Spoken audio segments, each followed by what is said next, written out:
normally you would not call this baseball weather, but this has been a rather typical day here in the month of April in the Midwest. Very cold, wind coming in off the lake, and wet. We will start under a delay today. It's the Hyundai leadoff man as the Cubs host the Dodgers. Hi again, everyone. I'm Len Casper. Welcome to the leadoff man. As you see behind me, the tarp is on the field. We're hoping to get this thing going within the next couple of hours, but it has been raining pretty much throughout the morning and into the early afternoon. But we are expected to play game one, and when we do get underway, it'll be right-hander Chad Billingsley against Casey Coleman for the Cubs. The Cubs just won 2 of 3 against the San Diego Padres. They had an off day yesterday. Let's go back to Monday night as the Cubs pulled out a couple of thrillers to start that series. Tyler Colvin coming off the bench in extra innings on Monday night as the Cubs would score the only run of the game. Giovanni Soto in 1-0 the final. A rainout Tuesday. Split doubleheader Wednesday, and in game one, Reed Johnson with a laser beam home run in the 11th inning. Cubs win again in walk-off fashion. The final 2-1 Northsiders. They went for the sweep in game two. Darwin Barney trying to get the Cubs back in the game as they trailed 4-1 as he plates Jeff Baker in the 5th inning. 4-2 Padres. And then in the 8th inning, Alfonso Soriano with his 6th home run already this season. That got the Cubs within 1 at 5-4. In the 9th inning, they would put the tying run on base, but Heath Bell getting his 39th consecutive save, striking out Darwin Barney looking. Cubs dropped a 9-9. They've hit the 500 mark at every point this season. Reds and Cardinals both winning yesterday. So the Cubs and Brewers right now a half game out of first. As we go to break, our Chicago and Northwest Hyundai dealers spotlight reminds us to check out the award-winning Hyundai Sonata and the all-new Hyundai Elantra at myhyundai.com.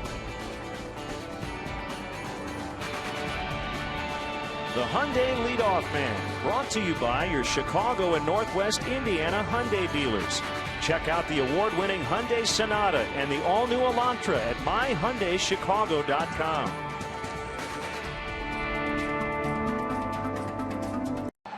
For more info.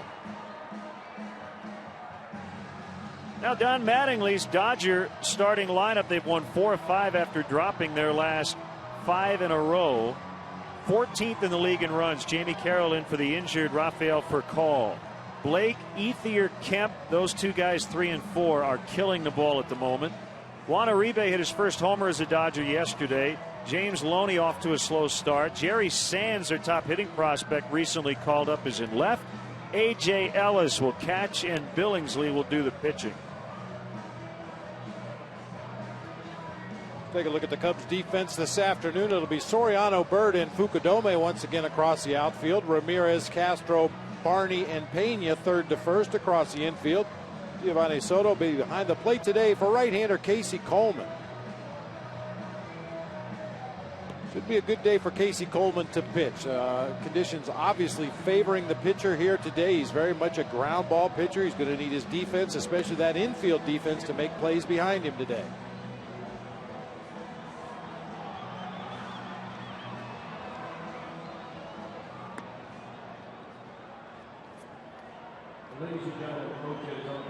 And the Dodgers will run this year. We've talked about former Cub Davey Lopes a lot when he was with the Philadelphia Phillies. Arguably the greatest first base coach, certainly in this era. He's been doing it for a long, long time, and a fantastic base running coordinator. They have stolen 16 out of 23 attempts to start the year. So the Cubs will have to keep an eye on the Dodger runners throughout this series. The Cubs have had a lot of teams try to run on them. Giovanni Soto nailed 3 Padres in game 2 the other night. We are underway. I think Giovanni Soto proved in game 2 of that split doubleheader that he will throw out the runners if the pitchers give him a chance. Most of the stolen bases in the first game of that doubleheader, and the Padres had 5 of them. He had no chance to throw the guys out at second base, but in game 2 they gave him a chance and he threw them out. Jamie Carroll playing shortstop with Rafael Furcal on the disabled list with a broken left thumb.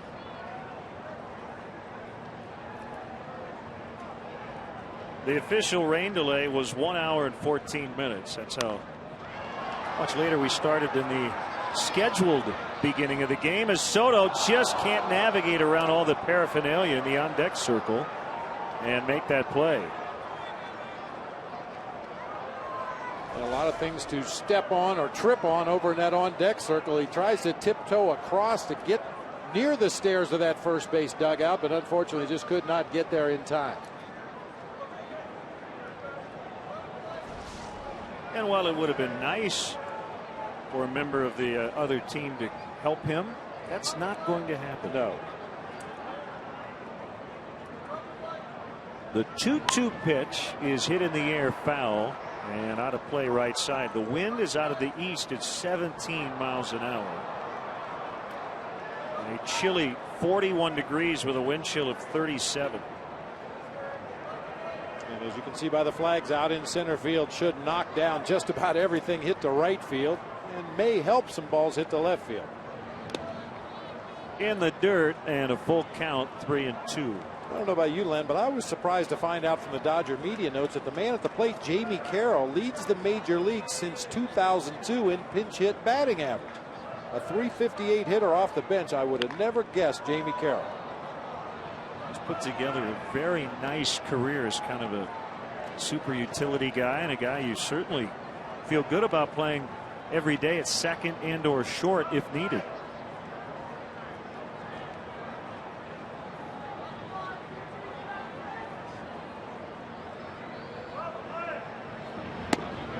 Outside, ball 4. Tried to go to that back door with the sinker. Started over near the left-handed batter's box and tail it back toward that outside corner. Just didn't quite get back to the corner. Boy, this is what we talked about earlier, Len. Obviously, Andre Ethier and Matt Kemp are the two guys in the 3-4 spots in this Dodger lineup that you have to watch out for. Try to minimize the damage by keeping the top two off base. First pitch strike on Blake. 3 hits yesterday, including the game-tying RBI single with 2 outs in the bottom of the 9th against the Braves. He also homered earlier in that game. Started the year on the DL with a back injury, but missed just 5 games before returning. Runner goes, and Blake swings and fouls back. There's that aggressive base running. It's like this entire National League West is going to run and run and run some more. I think it's just a reflection in general of the change in baseball. The home run ball no longer a guarantee, even if you've got power hitters in the middle of your lineup. So a lot of teams, especially the ones we've seen in the National League West, choosing to be a lot more aggressive on the bases. By the way, Davey Lopes was a 2-time stolen base champ. Pena will get 1. Relay to first. Late. Blake just beat the throw by Castro. Now we know that Casey Coleman is a tremendous athlete, and he will get there to cover the bag, but Pena took a little bit of extra time to get rid of that ball to second base, and the relay throw is not in time to get Casey Blake at first. That's where it helps as a defender to know the abilities of your pitcher on the mound. Certainly in bunt situations, in plays like that on balls hit to the right side of the infield, you know Casey Coleman can field his position, can cover that bag at first. Here's Andre Ethier, who has a major league season high 18-game hitting streak. Also a new career high. He's hitting .414 during the streak. And he swings over the top of a good changeup from Coleman.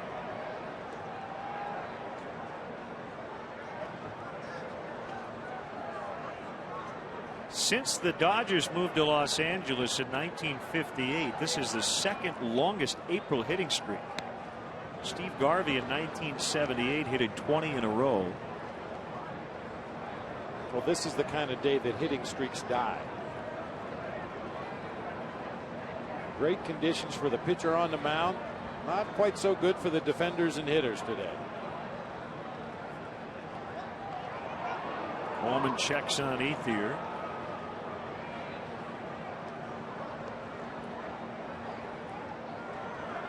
Dodgers had to pack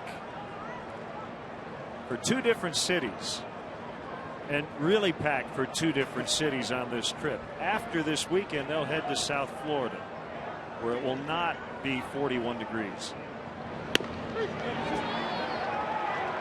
41 Celsius. You just have to pack a bathing suit for Florida and a parka for Chicago. Don Mattingly taking over for Joe Torre, who stepped down after last season. Mattingly, a longtime member of Torre's coaching staff. He had been groomed for quite a while under Torre. One time many thought he would be the Yankee manager. He went with Torre to LA, and here he is as a first-year manager. Once again trying to work that sinker back to the inside corner. Didn't get there, but to his credit, he didn't leave it out over the plate. If you're going to miss with that inside sinker to a lefty, you want to miss in your favor, which means further in. If that ball strays out over the plate, that's a pitch that Andre Ethier can extend his hands and do some damage. Just able to get a piece of that pitch that was well off the outside corner. Good emergency swing. 2-2 on Ethier with Matt Kemp on deck. Blake the runner at first, 1 out. The kick and the pitch off the plate inside. And it's 3-2. The way Ethier's going right now, they might send Blake, although you don't want to run into a double play with Matt Kemp on deck either.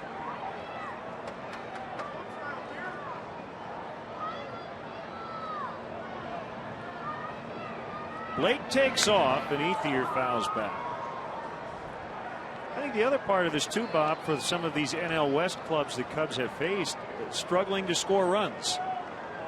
The Dodgers right now 14th in the league in runs scored. They're averaging under 3.5 per game. Teams generally try to be a little more aggressive and make things happen when they're not scoring runs. They've left more runners on base than any team in the National League so far this season. Runner goes again, and that's way outside.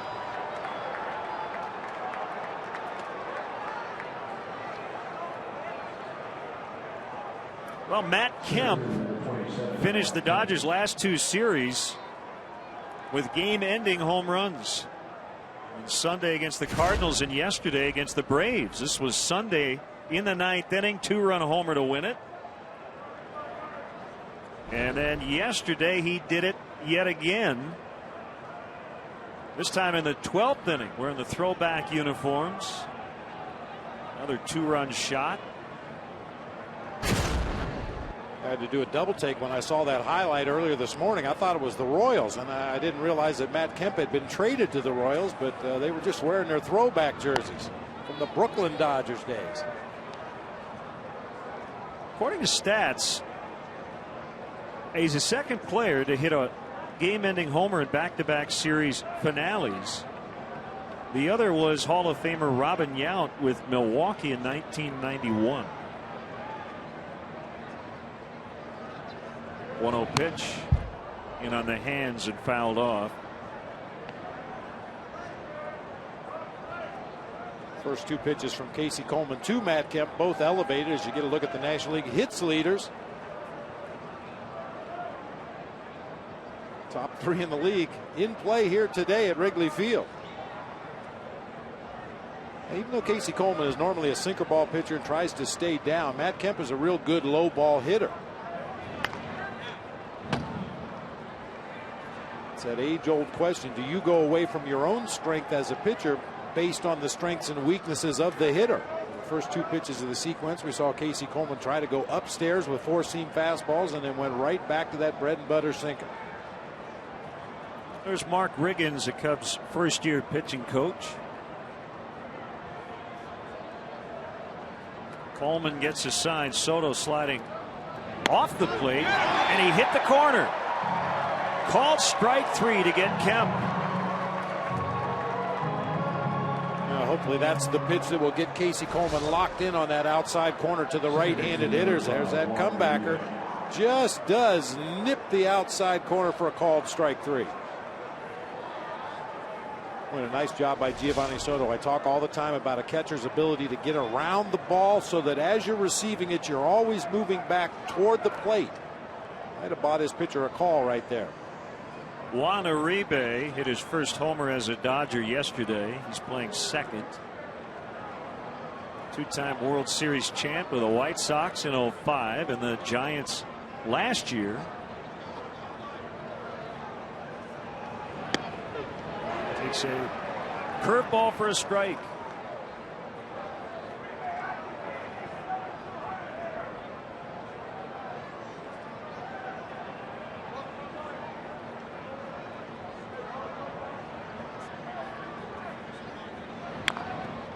Tapped foul near the Cub dugout.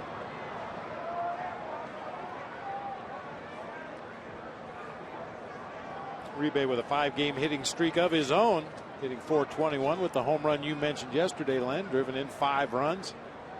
He really has become an offensive force late in his career.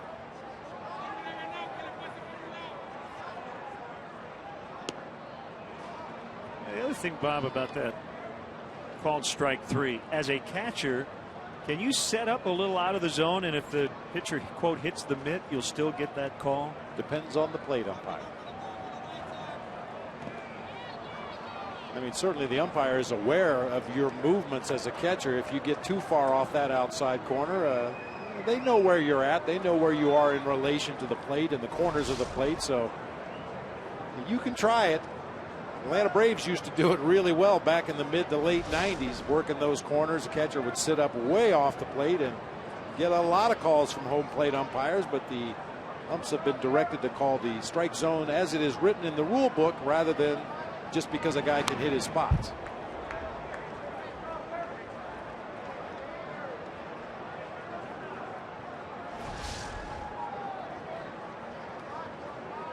Got away with one that time. Belt high curveball right in the middle of the plate.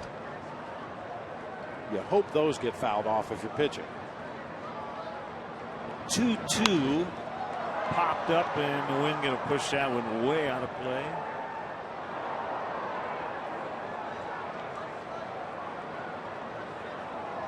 '11th career start for Casey Coleman in his 15th game. He's won 4 in a row dating back to mid-September of last season. Another 2-2 pitch. Couldn't get him to bite on the breaker. It's 3-2, and the runners will get a head start.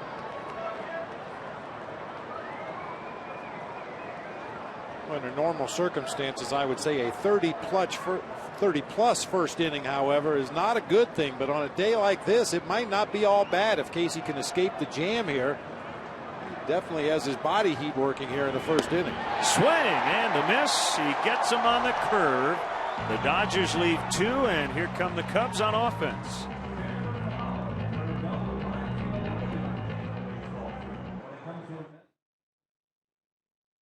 Official soft drink of MLB. 0 calories, maximum Pepsi taste. Fukudome is going to lead off. Barney batting second. Starlin Castro hitting third for the 2nd consecutive game. Ramirez in the cleanup spot. Pena, Bird, who loves hitting against the Dodgers. Soriano with 6 homers already. Soto the catcher, and Coleman the pitcher. Take a quick look at the Dodgers defense. It'll be Jerry Sands in left, Matt Kemp in center. Not only off to a hot start offensively, a tremendous defensive center fielder. Andre Ethier over in right field. It'll be Casey Blake and Jamie Carroll on the left side of the infield. Juan Uribe and James Loney on the right side. A.J. Ellis will be doing the catching for right-hander Chad Billingsley.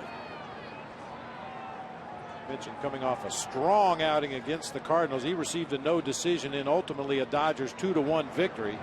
8 innings of 3-hit shutout baseball, punched out 11 Cardinals in that game. 6'1", 240 pounds. He hails from Defiance, Ohio. 2009 All-Star. And he generally keeps the ball in the ballpark. See a couple of different fastballs from Billingsley. A 2-seamer that will sink and tail into the righties. A cutter that will go the opposite direction, as Fukudome gets caught looking at a 90-mile-an-hour heater at the bottom of the zone. Also throws a curveball, a changeup. He scrapped his slider completely in favor of that cut fastball. When you see that, what does that tell you about a hitter? I mean, he took one right down the middle. Thinking too much or trying to guess along with the pitcher or the catcher. I mean, usually a 2-strike count is when a pitcher is going to go to one of his secondary pitches to try to lead you out of the strike zone, and a lot of hitters subconsciously react a little bit. Well, he's going to waste one in this situation, and then you end up taking that fastball right down the middle. Thinking too much.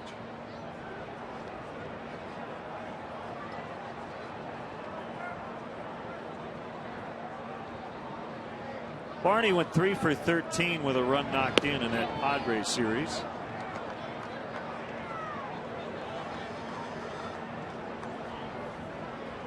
Three previous starts for Billingsley in this ballpark in the regular season.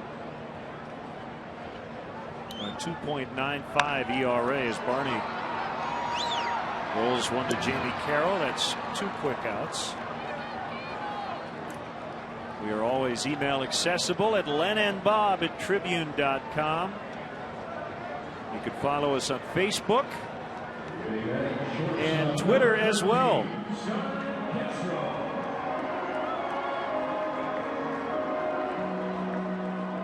Here's Starlin Castro batting third for the second consecutive game.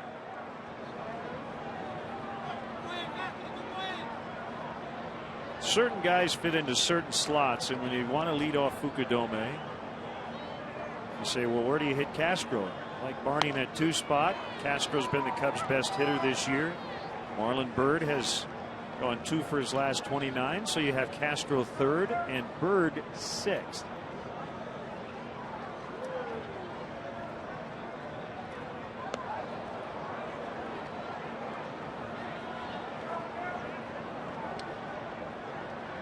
Some managers say, I would love to have an everyday set lineup, but I don't think Mike Quade feels like he needs to have 1 through 8 pretty much settled every day. And you didn't really believe that. You had a roster where you could move some parts around, but it's nice to have some flexibility, isn't it? I believe it really is. I mean, there are differing opinions on that particular subject, but because of the length of the season, and guys are going to get hot, guys are going to cool off. It just seems kind of silly to lock into an everyday lineup when, you know, like right now, Marlon Byrd, your normal number 3 hitter, has been struggling badly. You know, it'd be nice to show him the confidence to keep running him out there in that 3 hole. But if you feel it's adversely affecting your offense as a manager, you have to make changes. Castro draws the 2-out walk.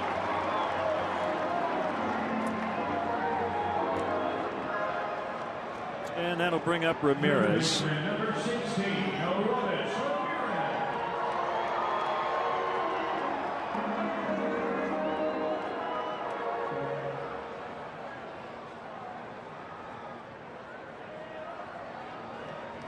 Eight walks. He's only struck out 4 times to start the year.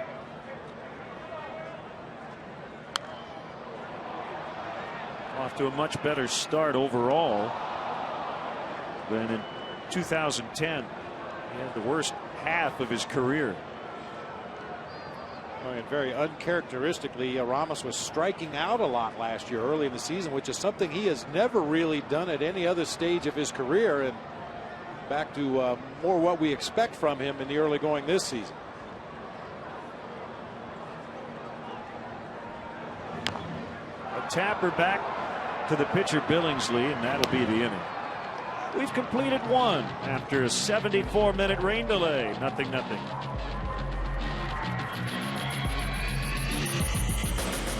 Along with Mike Quade, log on to WGNTV.com right now and click on the WGN Sports Game Zone banner to connect to all the up-to-the-minute stats and information while you're watching at home. Game Zone is sponsored by The Great Escape, pools, patio sets, play sets, hot tubs, and more. Dodger first baseman James Loney against Casey Coleman as we start the second. A 2-bouncer right to Darwin Barney. But the plans for the hot tub, Len, are going along swimmingly. We've had some drawings worked up. Hot tub, maybe some shrubbery around it. You weren't with us the other day. We're going to try to get a hot tub up here in the booth for these early April games. Mm-hmm.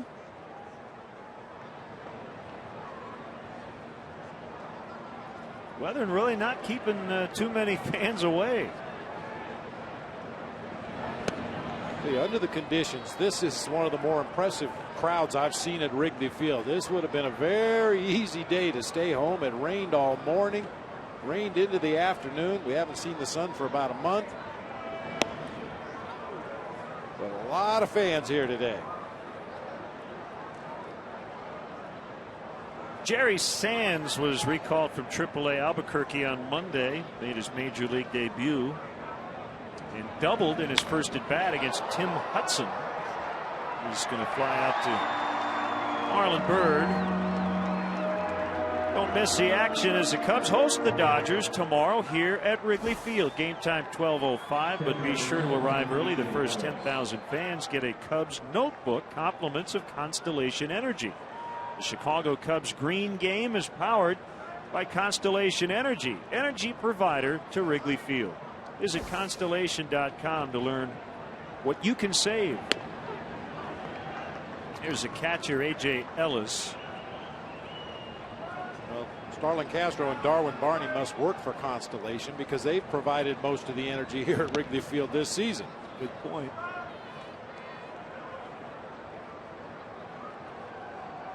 Ellis backing up Rod Barajas. This is just the fourth start of the year for Ellis. And the 1-1 on the way is hit foul. Ellis has been a solid defensive catcher. As a backup, thrown out 24% of the runners attempting to steal on him last year. Has had trouble getting untracked with the bat, but solid catch and throw guy behind the dish. 23-year-old righty coming back on a 1-2, and he freezes him on a good fastball for his third strikeout. Middle of the second, no score. 100 guests for corporate gatherings, family reunions, and bachelor or bachelorette parties. Individual and group tickets are available for all games. For more details, go to www.wrigleyvillerooftops.com or call 773-248-ROOF. Dodgers starting pitching has been really good here lately. A collective 1.36 ERA the last time through their rotation. As Chad Billingsley deals ball one to Carlos Pena. Former Cub Ted Lilly will face his good friend Ryan Dempster tomorrow. And Hiroki Kuroda, a righty, against Carlos Zambrano on Sunday. 2-0 to Pena.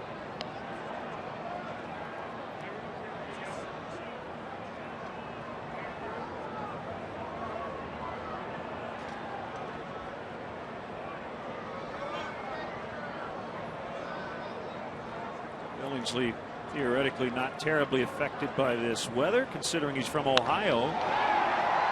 And Kemp one-hands it for the out. You mentioned Ted Lilly taking the ball tomorrow for the Dodgers. They also have lefty Clayton Kershaw in their rotations. However, no lefties in the bullpen for Don Mattingly. All right-handers, 7 of them.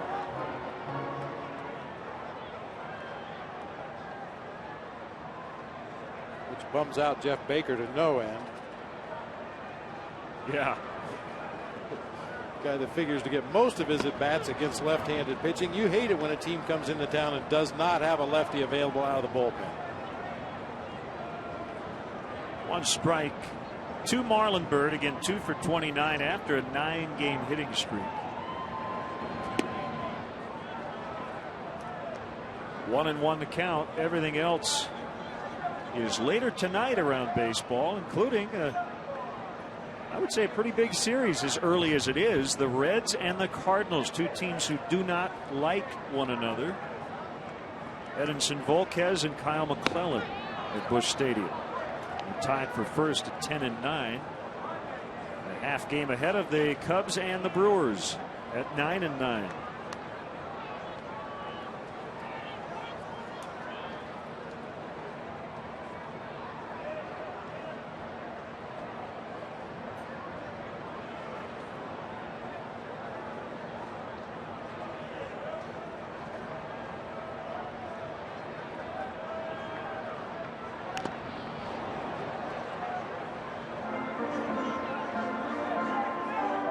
And obviously a lot of issues talking about the early season schedule this year, and I've said it many times in the past, that's a job I would not want to have, trying to accommodate 30 major league teams and get them the home dates they feel they need, get them on the road at times when they need to be out of town. But it just seems kind of odd that the Cubs open up with a lot of games against the National League West in Chicago. The teams in your own division that you're going to see 18 times a year, it would seem to make a lot more sense to play within your own division that first month back here in the Midwest, where the temperatures and precipitation can put a real damper on your season. Bullet to shortstop off the bat of Marlon Byrd. I think the biggest thing is that if you do have a rainout, you got to make it up as part of a day-nighter like we did the other day, or try to shoehorn in one game later, which is a huge pain for a lot of clubs just to come to a city for one day. Yeah, that was my point with playing against the National League West. We're only going to see these teams one time, with the exception of the Giants. We see twice here at Wrigley, but not till later in the season. So once again, not a job that I would like to have, but sometimes it makes you scratch your head and wonder why. Billingsley's 1-0 to Soriano is inside. The one answer, just in terms of why don't you play April games in LA and not Chicago, is that most teams, in fact, no team wants to be heavily loaded with home games in April and May for one simple reason.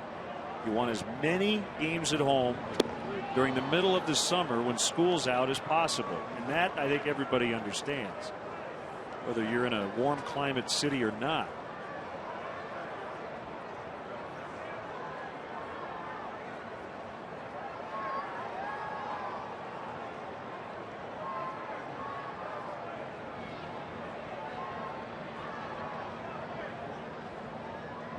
Two 2-1 pitch. Now 2-2.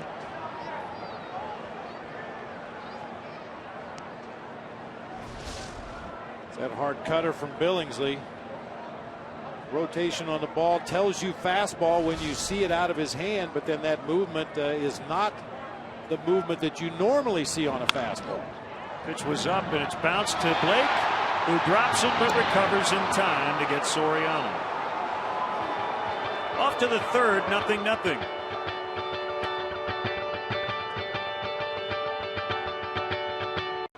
D'Agostino's Pizza now being served here at Wrigley Field. Did they bring some for you? I think this is all mine. I think yours is coming later. Hey, here, you can have this one. I'll take the rest. This would be the personal pizza. Yeah.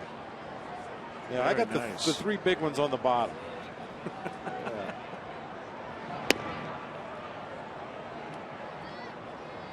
Ball one on Chad Billingsley. Yeah, the Cubs and Levy Restaurants have teamed up with D'Agostino's Pizza this summer.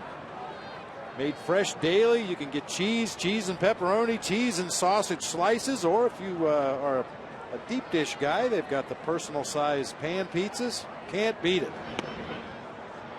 Oh, man.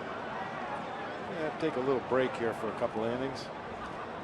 Thank you. Thank you, Scott. Oh, man, look at this. Woo-hoo.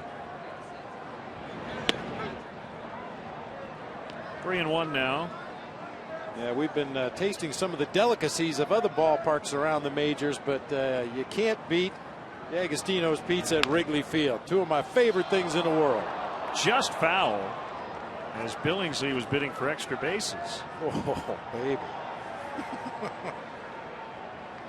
That's like a work of art. Pepperoni. Oh, I got it all. Very nice. Here, my partner's a plain cheese guy. I'll take that one. Oh, okay. I guess I'm going to have this one. Yeah, I'm going to have the cheese. Thank you. Bounced up the middle and surrounded by Darwin Barney. Good stuff. Okay, I'm going to try it. Yeah, I've never had this before.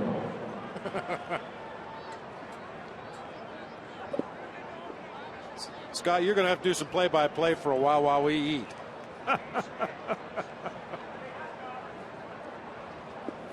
I'm in.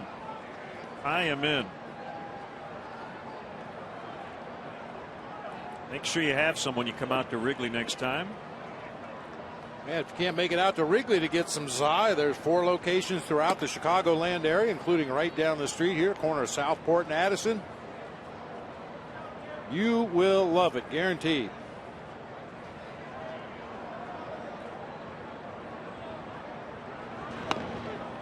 Strike on Jamie Carroll. It's 1-1.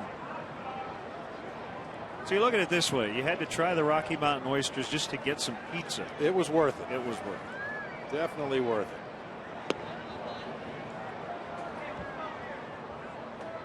Boy, great people, especially the one, as I mentioned, over there at Southport and Addison. You feel like you're sitting in your living room watching a ball game, having some za. Bunch of good friends around. See if anybody can get to this one. No. A little better chance because of the wind conditions today in that San Diego series. The wind was howling in from left field throughout most of the ball games, and foul balls like that last one would have been pushed several rows up into the bleachers. But Carlos Pena, Darwin Barney, Kosuke Fukudome all giving chase because of the different wind conditions here today.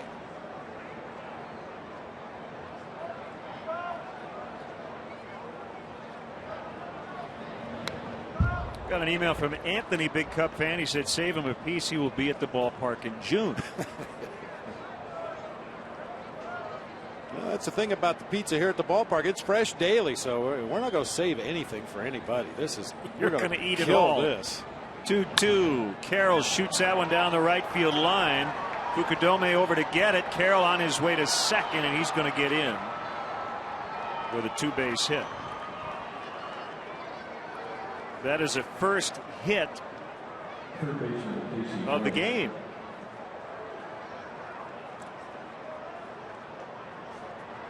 Well, we do the AutoZone tips. Did we tip Scott anything for bringing us the pizza? We took care of it, right? Yeah. Well, that's Jamie Carroll doing what he does best. Obviously not a power hitter, just kind of slashes the ball around the ballpark, this time down into the right field corner where Kosuke was able to cut it off. But Casey Blake goes deep to left, and it's foul. That wind pushing it foul. On a normal day, that's a 2-run homer. Thank you, wind.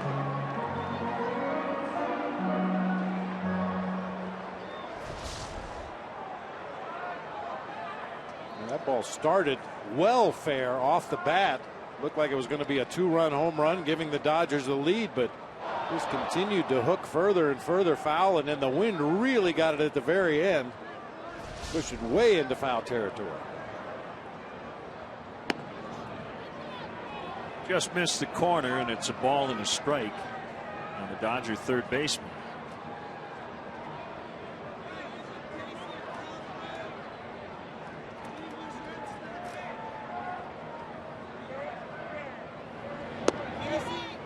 Just on a curveball outside.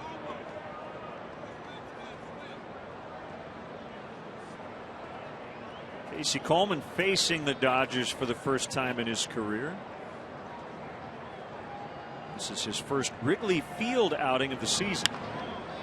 That's a base hit. Carroll had to hold up to make sure it got through, and he can only advance to third.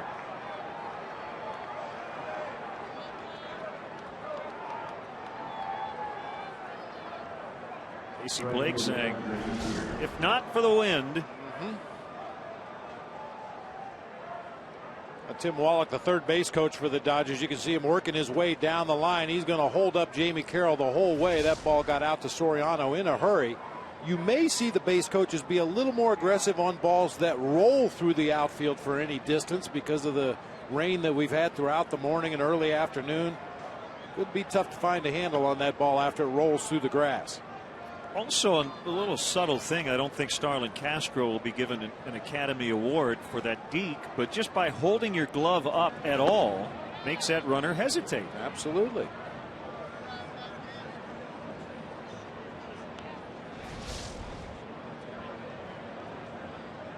Giovanni Soto saving another run, digging one out of the dirt with a runner at third base. Also keeping that runner at first to keep the double play in order.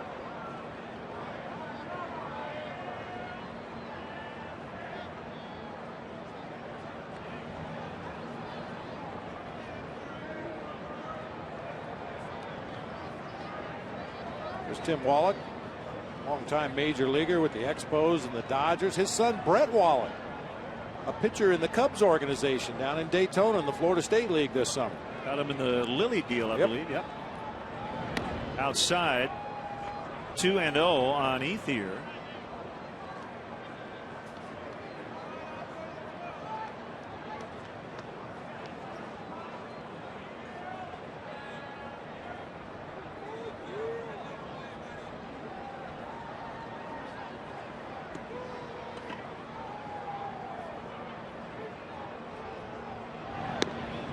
Missed again, 3-0. Kemp on deck.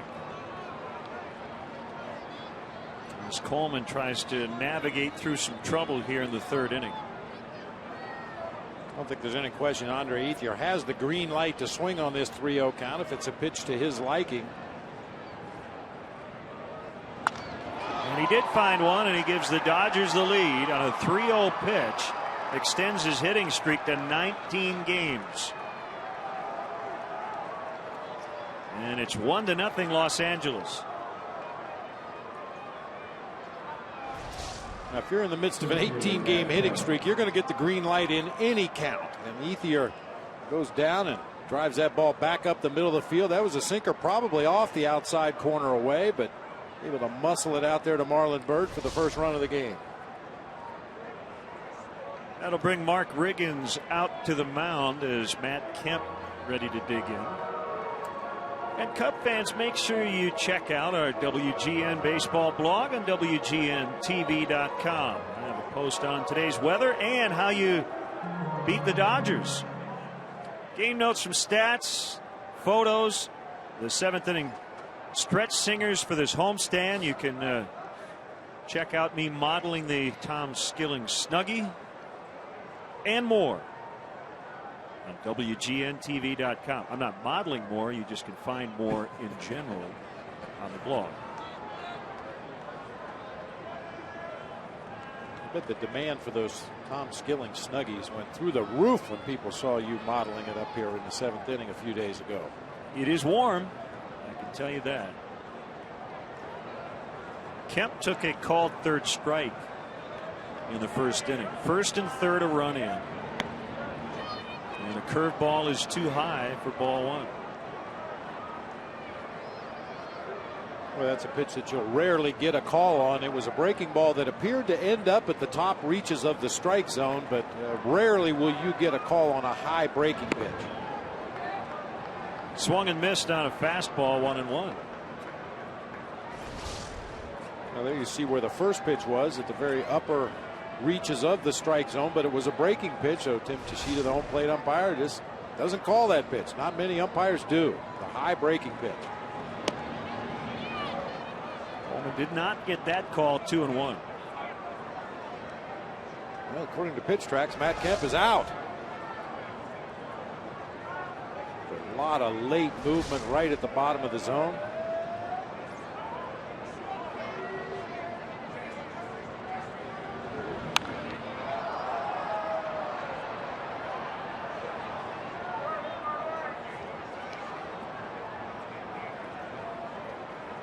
Well, with the conditions and I would say the recent history between these two clubs, we should not expect a ton of run scoring in this series. Go back to 2008. And these two clubs match up. They don't score a whole lot.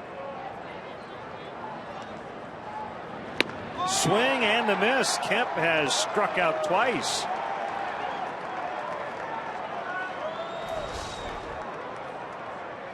Twice with runners on base. That's not a formula that you want to work on throughout the entire series, but so far Casey Coleman has managed to come up with the big pitches to the big hitter in the Dodgers lineup. Still at the corners, Blake at third, Ethier at first, and Watanabe takes ball one. Well, that's a pitch Casey Coleman really needs. That sinker down around the knees with some movement.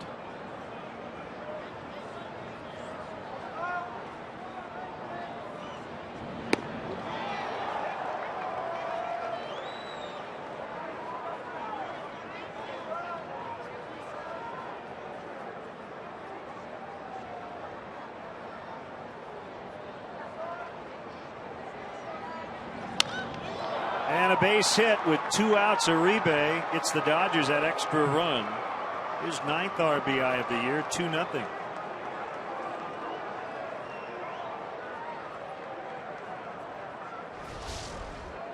Well, Uribe, a dead fastball hitter, but he does hit breaking ball strikes. That one off the zone away, but able to get the end of the bat on it. Little soft floater into center field, spotting the Dodgers to a 2-0 lead.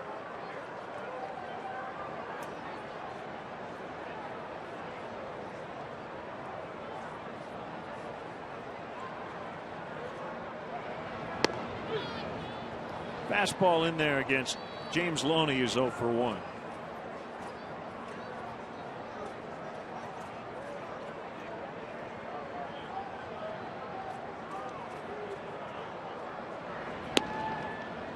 Been some talk about James Loney with him struggling to start the season. Jerry Sands was brought up from AAA to play, not to sit. And while he's been in left field, he can also play first base.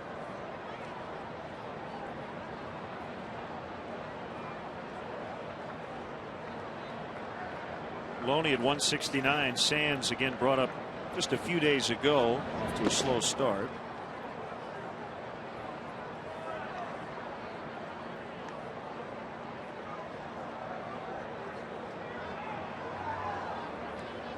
Tony Gwynn Jr., Marcus Timms on their bench. They play the outfield. Jay Gibbons on the DL.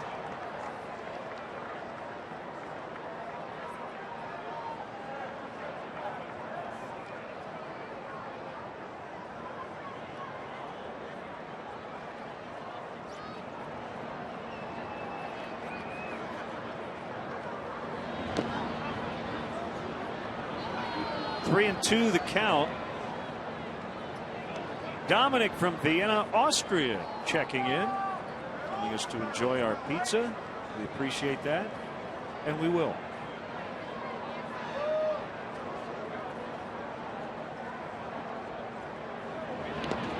And there's ball 4. We want our viewers to know, and Cub fans to know, that we're doing this for you. So we are testing, tasting all the wonderful food here at the ballpark. We can give you tips on what to eat and what not to eat. Sure. And I would say definitely check out this pizza. Hey fans, coming up, Kerry Wood and Andrew Kashner will be on WGN Radio. Live Cubs Corner broadcast is Tuesday, April 26th. Tickets include lunch from Wildfire Chicago. Call 312-787-9000 for tickets.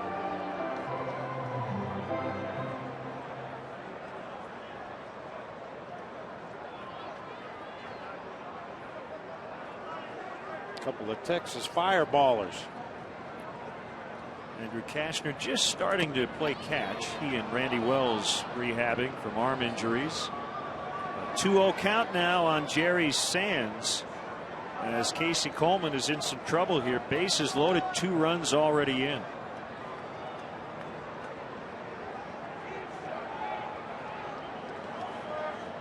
Sands was just crushing it at AAA. In 10 games, he had 5 homers, 17 RBIs, and a .400 batting average.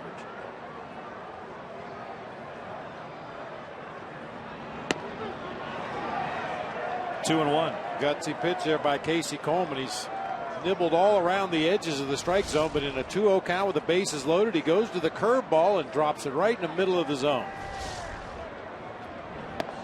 Almost hit him that time. 3-1. And this is where the guessing game can get you in a lot of trouble or get you a good pitch to hit. Sands saw a breaking pitch on the 2-0 count. Could possibly guess breaking ball here, even though he gets a fastball out of the zone for ball 4. And that forces in a run, the 4th walk issued by Casey Coleman.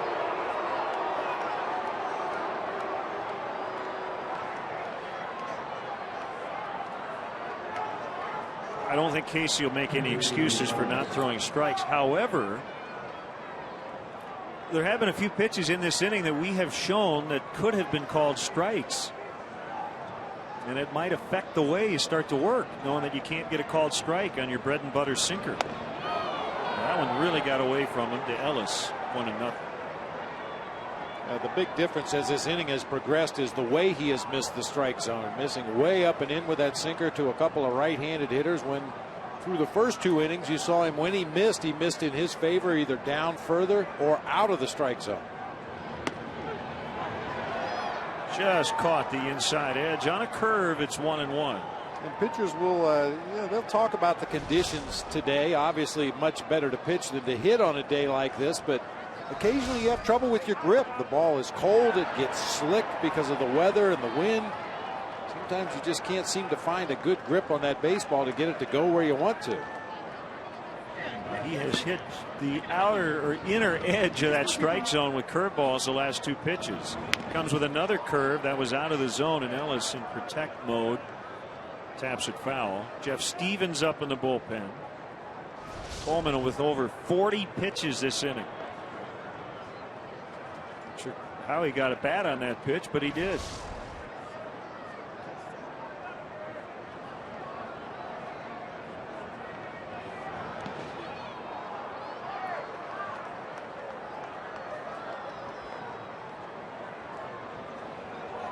Uribe with an RBI single earlier. Loney walked. And then Sands took a free pass to drive in a run. Line shot, base hit. 1 is in. And they're going to get a couple to make it 5-0. A.J. Ellis with his first 2 RBIs of the season.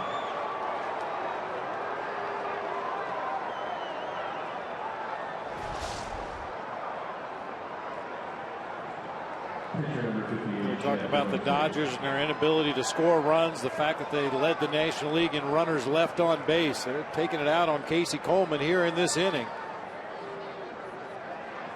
5 base hits to go along with 2 walks in the inning. Got to find a way to stop the bleeding here. Billingsley began the inning by grounding out, and he'll hit for the 2nd time.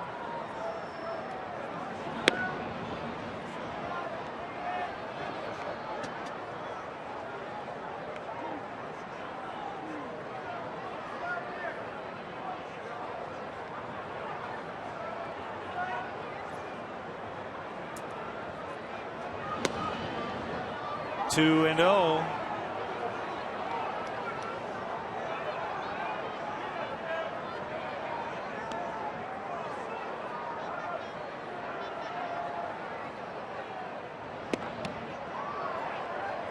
We just heard from Bob in Japan, and he'd like to make a swap. He's got some sushi. He'd like to trade us for some pizza.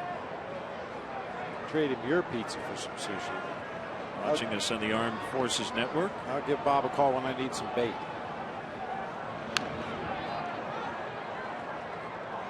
A shrimp tempura or something? Come on.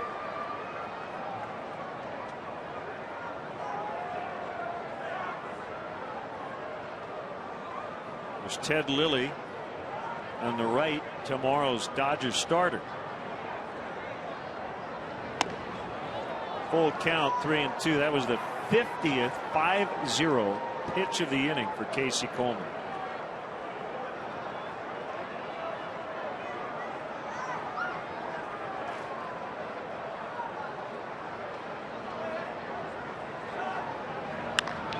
Base hit left field. That'll probably be it for Coleman as Sands scores, and here comes Mike Quade.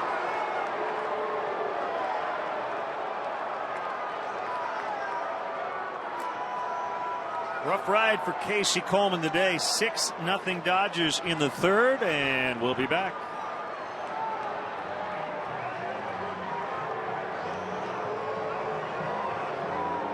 And now Powerball from the Illinois Lottery.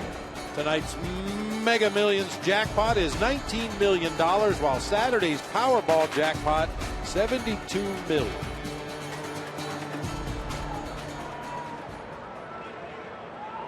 Ten batters have already come to the plate this inning. As Jamie Carroll bats with 2 on. He had a double to start this rally. That came with 1 out.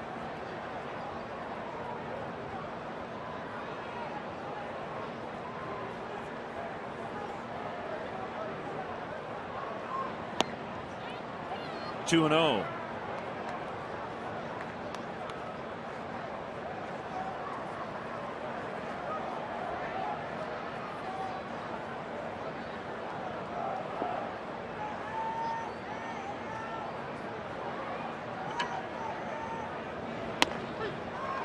That's a strike. 2 and 1. The pitcher Billingsley with an RBI single, throwing the jacket on. Guess you can only hope he's a little rusty in the bottom of the inning. They've been at bat for a while.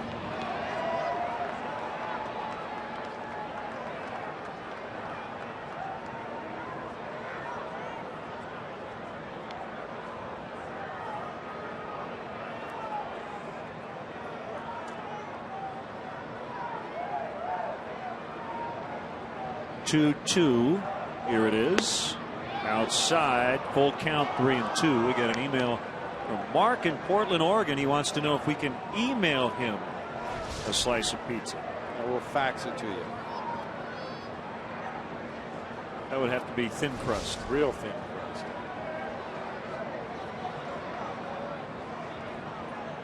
Runners will go on the payoff delivery, and Aramis Ramirez with a diving grab to save potentially 2 more runs. As it is, they get 6.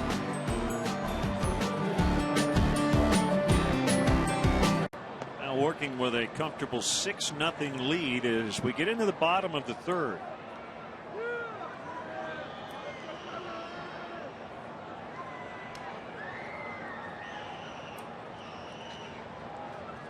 Cub fan enjoying some D'Agostino's pizza here at the ballpark.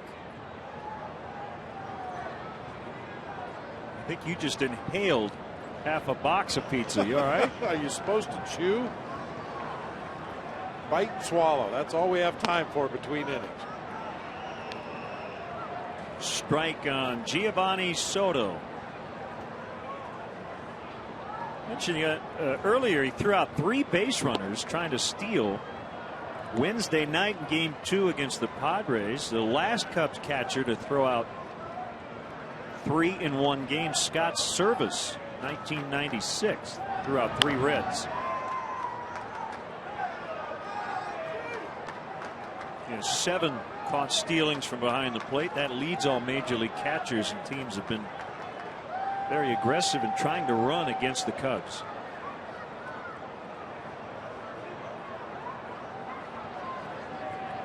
Billingsley with a 1-2. That's in the dirt outside. 2 balls, 2 strikes.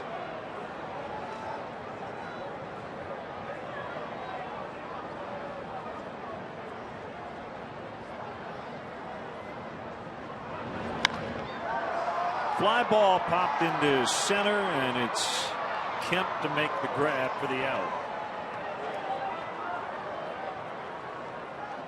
Now we're going to see Jeff Stevens take the at bat.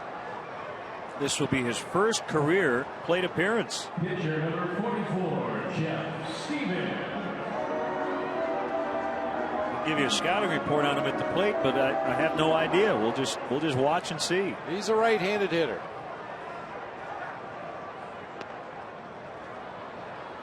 Let's try to work a count.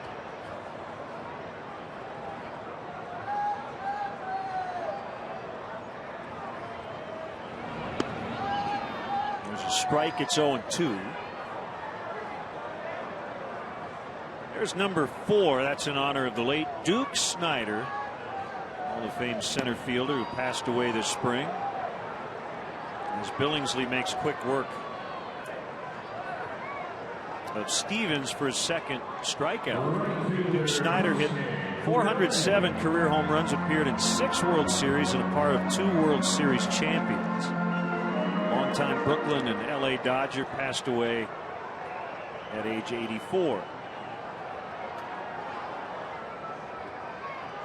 Throughout his playing days, that was the golden era of the center fielder. Willie Mays, Mickey Mantle, and Duke Snyder playing center field for the 3 New York teams back in the day.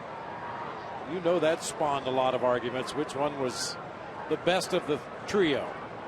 Immortalized in song, right? Yeah. Talking baseball. Willie, Mickey, and the Duke. He was a Dodger from 1947 to 62. He was a New York Met in 63, and he finished his career as a Giant in San Francisco in 1964.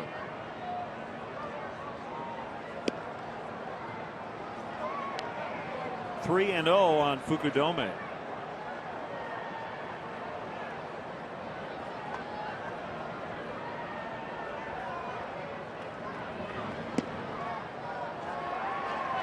Kosuke draws the Cubs' second walk. Watch the Cubs take on the Rockies this Monday at 7:05 here at Wrigley. Be sure to arrive early. The first 10,000 adults 21 and older will receive a Cubs washed cap. Compliments of Bud Light. For more information and to purchase tickets, visit Cubs.com. 10,000 personally washed hats. Bob Brenly is still in the process of finishing the laundry. For every day game, I go over to Lake Michigan with a box full of those caps and bang them on the rocks. Get them all ready for the fans.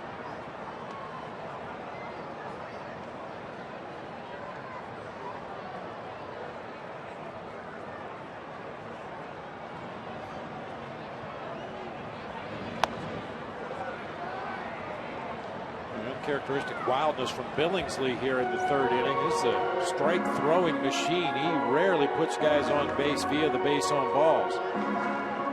3-to-1 strikeout to walk ratio coming into play today. He's already walked 2 in the game to go against the 2 strikeouts.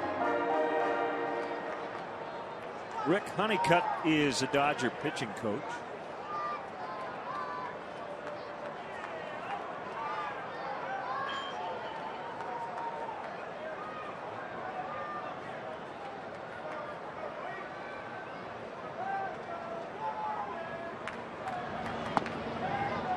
Three balls, no strikes.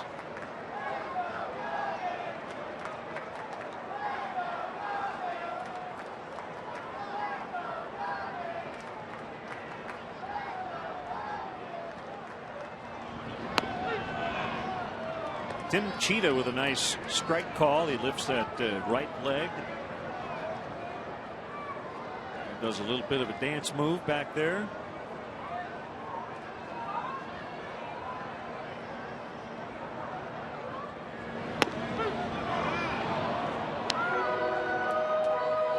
Darwin Barney was taking all the way right there. When you're trailing by 6 runs early in a ball game, unless you're the kind of player that's going to go up there and hit the ball out of the ballpark and get your team on the board, you might as well take until you get 2 strikes. Try to get that base on balls to set the table for the middle of your order. But now on the full count, he's going to go to work, get something to hit.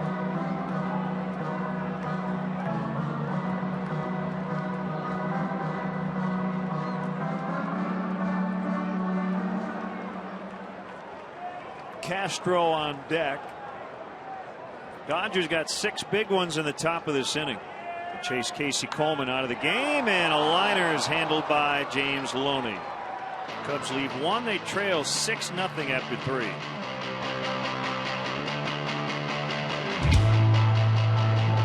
3. We had a 74-minute rain delay before the first pitch. Dodgers knocked Casey Coleman out in the 3rd inning with 6 runs. And a 1-0 count on Casey Blake.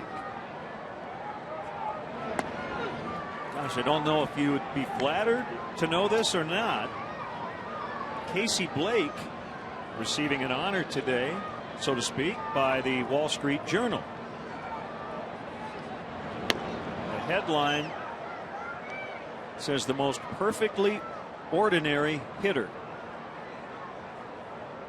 Reading from the article today, they set out to identify the most mediocre hitter in the major leagues. Last year they identified the most average starting pitcher, Kyle Loesch of the Cardinals. So they looked at every hitter with at least 1,000 plate appearances since 2007. If you hit 300 in a season, you were eliminated. If you hit for the cycle, you were eliminated. If you're a catcher or middle infielder, you were eliminated because those are defensive-minded positions. They weren't looking for, quote, subpar hitters, so they had a minimum requirement of a 700 career OPS. Darren Everson wrote the piece today, said this baseball version of stock screening left us with 4 candidates: Casey Blake, Ben Francisco, Chase Headley, and Kevin Kuzminoff, as Blake strikes out to start the 4th. Quote, because Francisco plays for the World Series favorites, the Phillies, and Headley and Kuzminoff have spent their whole careers in pitchers' parks. Blake, despite having a big game yesterday, earns our honor as baseball's most anonymous hitter. They're obviously just having a little fun, but you know, and I would assume that that's based sheerly on statistics, you know, other than the people that were eliminated. But baseball people will tell you Casey Blake's one of those guys. He plays bigger than his numbers show. Hits behind runners, advances runners from second to third, as Pena will flip on to Stevens for the out at first on Andre Ethier.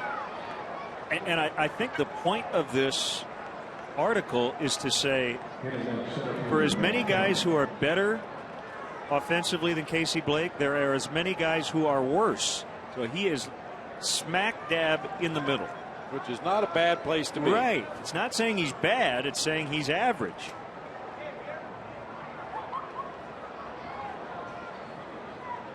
So depending on his sense of humor, I'm not quite sure if he would take that as a compliment or not.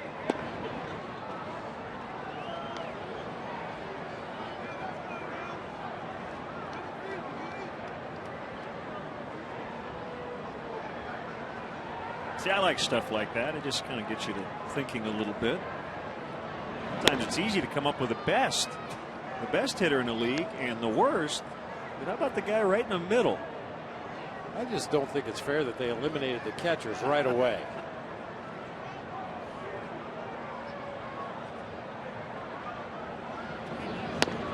By the time you got done with all the qualifiers, there was probably only Casey Blake and those other 3 guys left.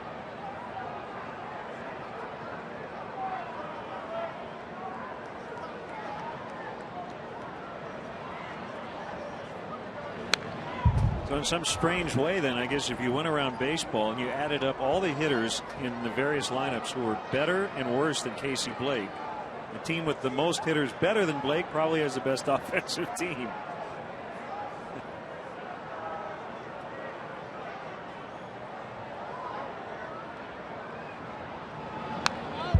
You know, it just kind of jumped into my brain. I don't think baseball would ever do this, but did you notice what the National Hockey League did for the All-Star game this year?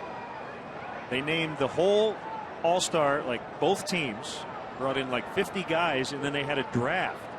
They had the team captains actually pick the rosters.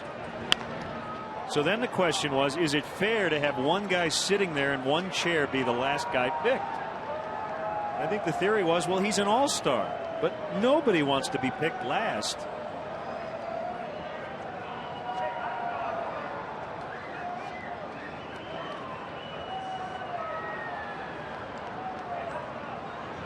And I guess, and I don't remember who it was who was picked last, he got a car for being picked last. Well, and I think it'd be best to be picked last.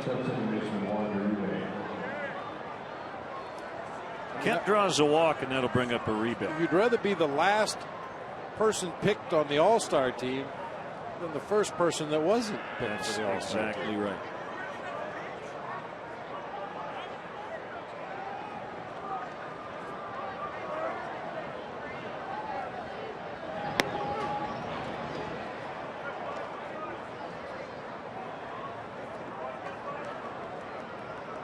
As you mentioned earlier, Kemp leading the National League in just about everything, including stolen bases with 8. I would have to think that the early 6-0 lead may shut him down over there at first base.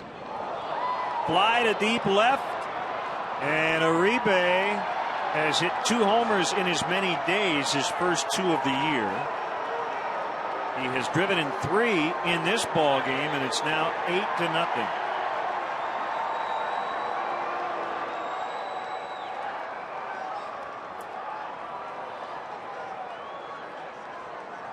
We said it earlier, with the conditions here today, you may have a chance to get one out to left field. Certainly going to be a lot tougher to hit one to right field, but Juan Uribe, it's a breaking ball just below the knees. He's a good low ball hitter and golfed it out of here to left field. He thinks he got every bit of it. It gets into the front row above the basket.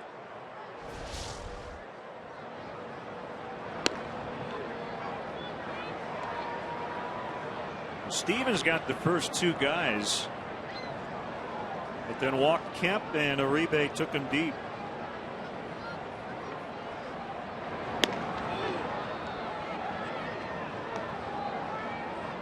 Oh, 0-2 to Loney.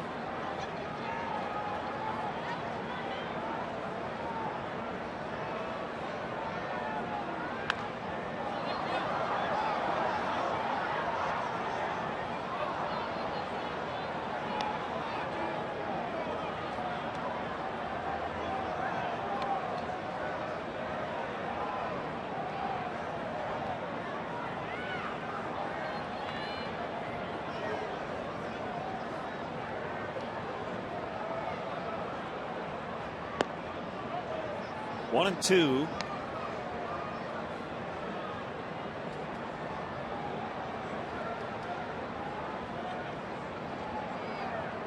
Uribe had the big hit to keep that 3rd inning alive after Kemp struck out.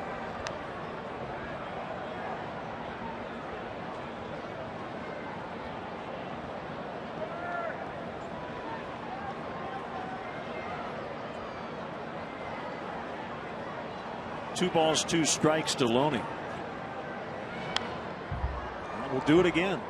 Now that was a big base hit back in that 3rd inning. It was 1-0. He made it 2-0. And there would be 1, 2, 3, 4 more batters to not make an out. And also the fact that Uribe in that 3rd inning went way out of the strike zone to hit that breaking ball off the end of the bat into center field, and Loney will be tagged out to end the inning. It's now 8-zip Dodgers. The Cubs try to get back into this ball game. Juan Uribe with a 2-run homer in the top of this inning, making it 8-0.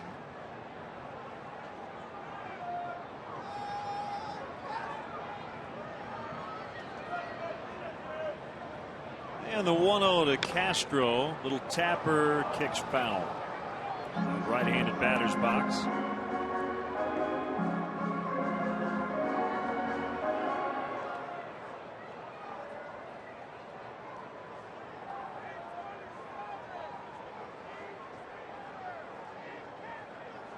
Some other games later tonight in the NL Central. Houston is at Milwaukee. Nelson Figueroa against Giovanni Gallardo, who's had back-to-back subpar outings after a complete game. And I've thought about a few other guys here early in the season who have followed up complete games with some bad ones. Roy Halladay would be one. I'll think of some others here in a minute, but it's kind of interesting how early in the season you really stretch out and then you end up paying for it later. 2 balls, 2 strikes. Yolis Chacin, who went the distance against the Cubs his last time out, will start tonight in Florida, so we'll see how he responds.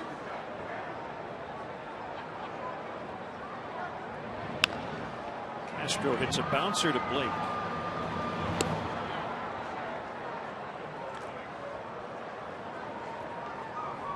The 2011 Chicago Cubs baseball season on WGN is brought to you by Bud Light, the sure sign of a good time. Here we go.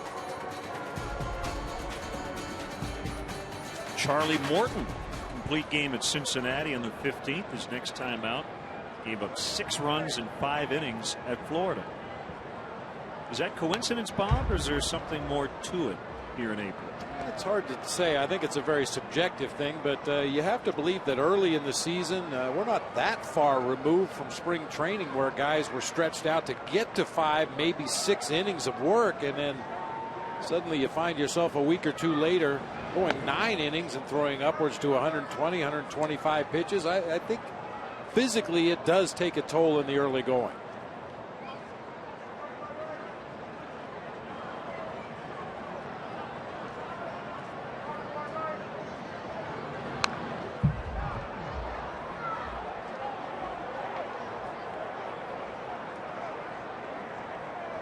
One and 2 on Ramirez.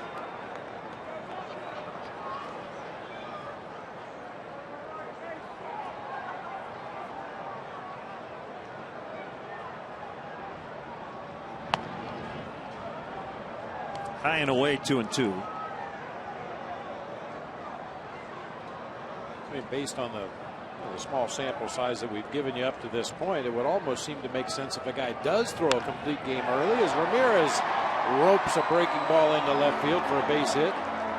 Maybe give the guy an extra day his next time through the rotation based, like I said, just on the small sample size we've seen this year. That's the Cubs' first hit. First baseman Carlos Pena.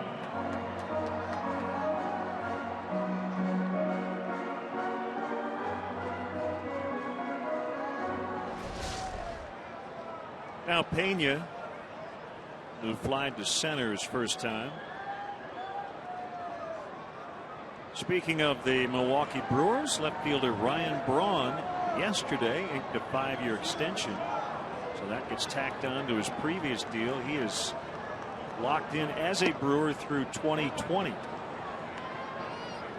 Mutual option for the following season. A 7-year, $45 million extension in 2008. Many people thought that he didn't get enough. Well, I think this time he did. 5 years, 105. Now tip into the glove. So, Bob, they've locked up Weeks and Braun, and there's one guy still sitting out there, and it leads you to believe he won't be a Brewer next year. And that's Prince Fielder. The 280-pound elephant in the room. Yeah, it's going to be interesting to see with Albert Pujols in St. Louis and Prince Fielder in Milwaukee, both potential free agents after this season. Ryan Braun contract will look like tip money.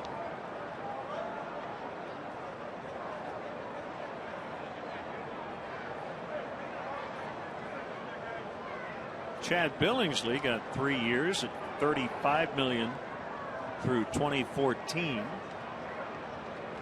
couple of days before the season opener.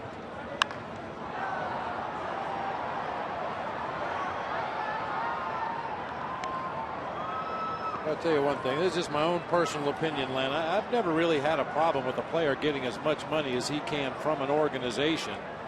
It's the length of some of the contracts. That's where I think a lot of fans, myself included, have a real sticking point. You have no way to determine what a player, regardless of how good he is right now, what's he going to be like in 8 years or 10 years? Geez, who knows? 2-2. Pena took it low. Well, the Dodgers are clearly going to build around Clayton Kershaw and Chad Billingsley. Kershaw, I don't even think has gotten to arbitration yet. In fact, I know he hasn't. He's only making $500,000 this year. As Pena draws the walk.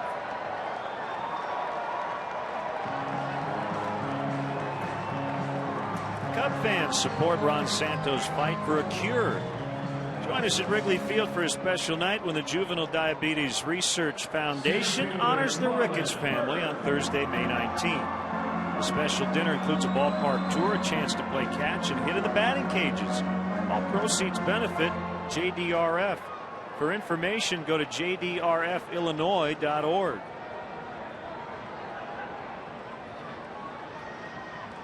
2 on from Marlon Byrd as he pops it foul out of play. Well, the one thing you do wonder from the Dodgers perspective, and we don't know who will oversee the club. That person will be appointed by Major League Baseball, and who will possibly eventually own the team. But Andre Ethier looking at possible free agency coming up. Just foul. If the Dodgers are run by MLB, will they have the wherewithal to lock him into a long-term deal if Ned Colletti, their GM, would like to? We'll wait and see. Yeah, we've been asked in the days leading up to this Dodgers series about the situation with the ownership of the Dodgers. Would it affect the players? Would it affect the manager? Do you do things any differently? I really don't think it's going to affect the players, other than those guys like Ethier, who may be a free agent at the end of the season. What will the Dodgers be able to do as far as extending him? Will they be able to spend that money? I don't think it makes any difference for Don Mattingly in his first year on the job. They get one, but not the other.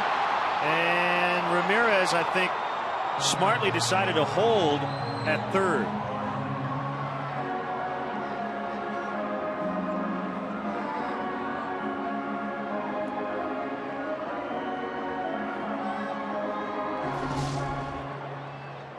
Hard hit ball to first base. Loney got rid of it in good shape to Jamie Carroll at second, but Carroll's throw back to a moving target.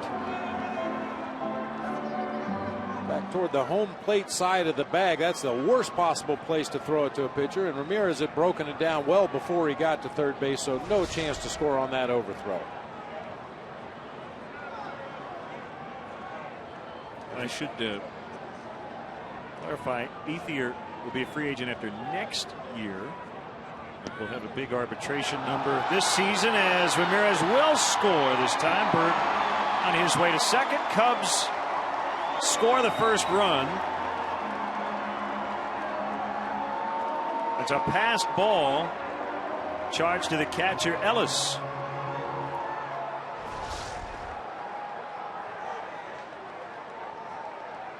It was just slow getting down to that fastball. It was not in the dirt.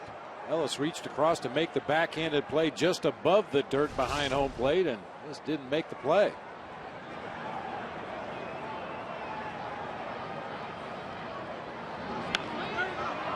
Ground ball to the shortstop. Carroll will throw to first. Soriano's out, and the inning is over. They get the first run. It's 8-1 LA.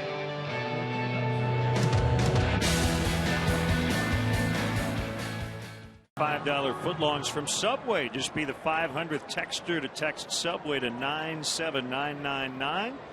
Go to WGNTV.com for complete info and rules. Big swing and a miss by Jerry Sands. He drew a bases loaded walk to force in a run in the third inning. Thomas Ramirez scoring on a passed ball. He has the only Cub hit to this point.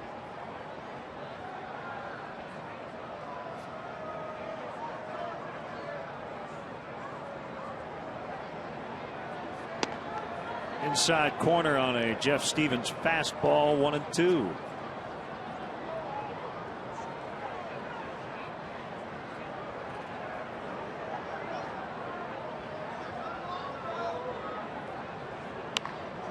Golfed high in the air to shallow left.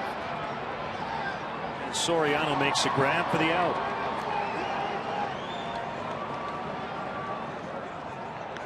A lot of baseball left to play here today. It's not an easy task for the Cubs, but vitally important that Jeff Stevens and others in that bullpen continue to put up zeros and give their offense a chance to get back into this game.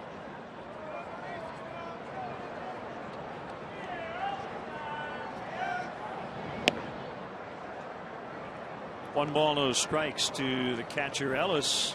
Knocked in 2 with a single. His last time up, he's 1 for 2.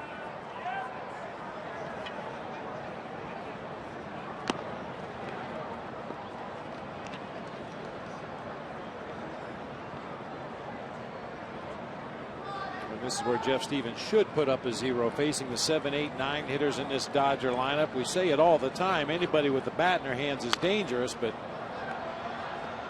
Sands recently up from the minor leagues. Ellis a backup catcher, and then the pitcher spot. This is an inning you should put up a quick 0. Ellis will get a new bat.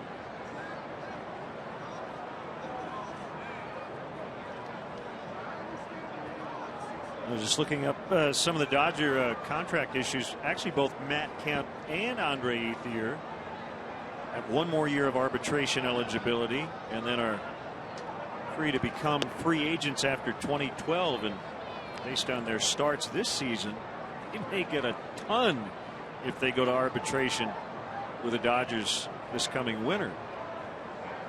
And this is really the winter where you have to make those big decisions. Are these guys players we want to hand a 4 or 5 year contract? Don't even go to arbitration and maybe backload a long-term deal. I guess at this point we're not quite sure who will make the ultimate call on that beyond Ned Colletti, the GM. Ellis draws a walk. Let's step aside and see what's coming up on WGN. Next up, pitcher Chad Billingsley.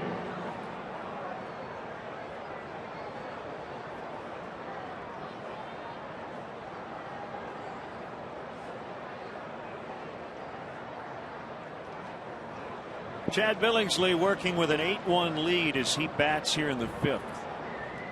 Corner men in, expecting a bunt. Not going to happen, though, as runner's going to be thrown out. Ellis was taking a look back at home plate. Maybe a missed sign.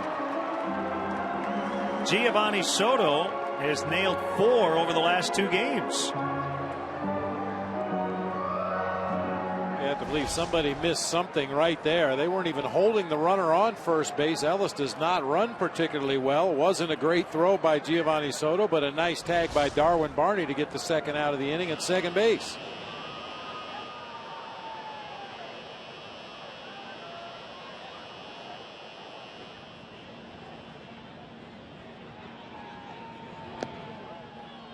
Two and one the count.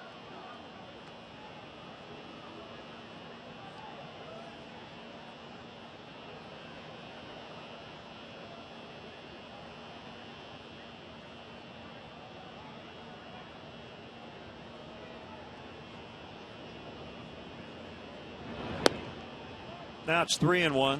Coming up a little bit later, Randy Hundley will conduct the 7th inning stretch. Always great to chat with Randy. Godfather of fantasy camps.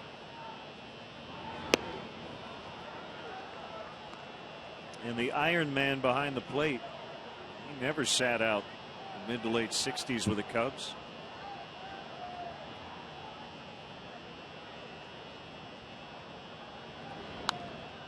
Late swing by Billingsley, and he's able to foul it off.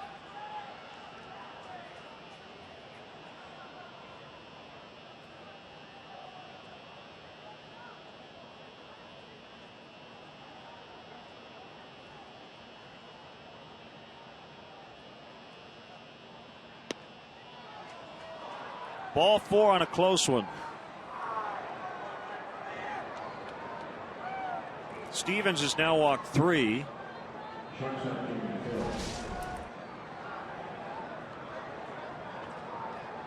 Pitch Tracks has it right at the bottom of the strike zone.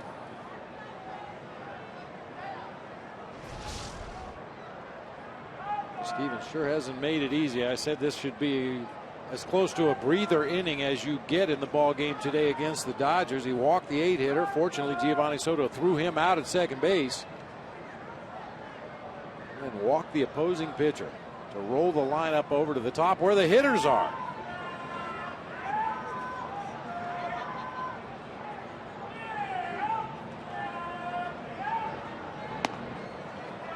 Inside to Jamie Carroll.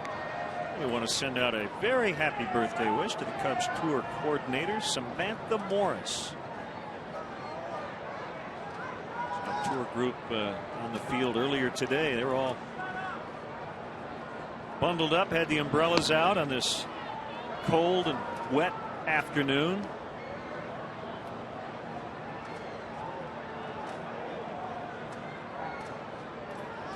The rain didn't seem to dampen their spirits at all. The opportunity to see the reaches of Wrigley Field, actually get to walk down on the field before the ball game.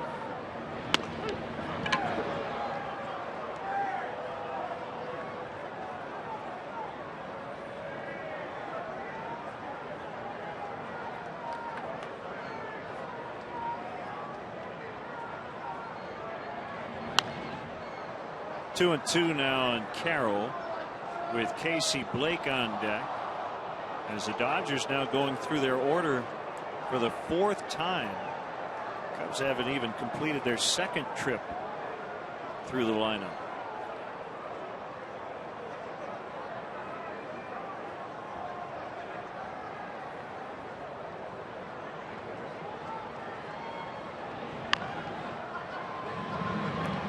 Ramirez comes in, and that is it.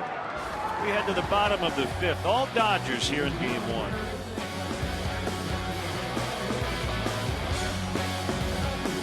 Schedule tomorrow, game 2 of this series against the Dodgers. That'll be a 12:05 game. On Sunday, the Dodgers once again to wrap up this series, and then Monday, Colorado Rockies roll into town for a night game.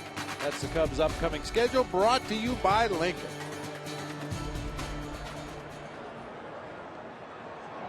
Giovanni Soto takes ball 1.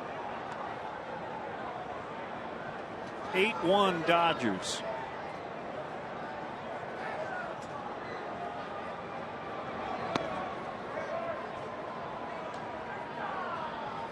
Now, the commissioner, Bud Selig, was quoted on several different topics this week, and the one that I thought was interesting, talking about a possible extra wild card in each league. That would be 10 playoff teams total. Sounds like both sides, the players and the owners, would be into that concept.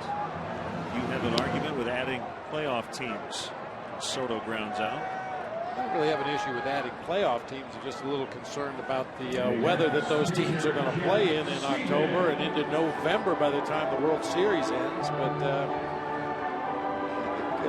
compared to other sports, baseball has been pretty stingy with getting teams into the postseason. So I think adding another wild card for each league won't hurt anything.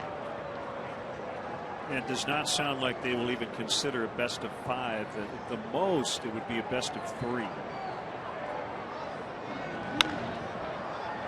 Second at bat for Stevens, makes contact this time, and Jamie Carroll throws him out.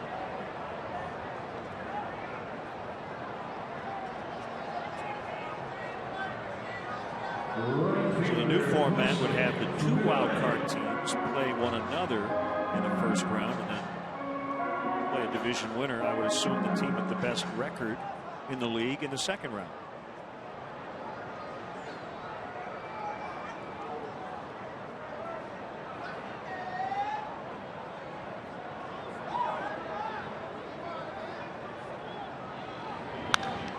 Fukudome turns on one. Tell you one thing I wouldn't mind see them get rid of, Bob. As it currently stands, 2 teams in the same division cannot match up in the first round division series. I think that sometimes can be unfair based on records. I just think the team with the best record in the league should play the team in the playoffs in that league should play the team right now, the wild card, with the worst record.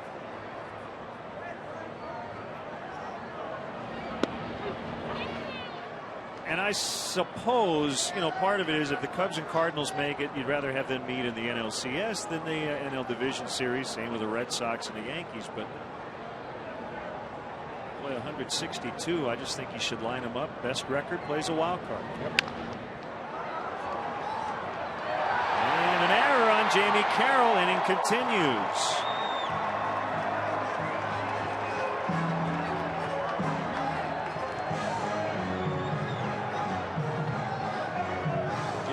thought he was doing the right thing there, trying to charge that ball and smother it on a short hop. He looked to be in pretty good position right there, but the ball just came up and hit him on the heel of the glove. Just a little bigger bounce than he was expecting on that last hop.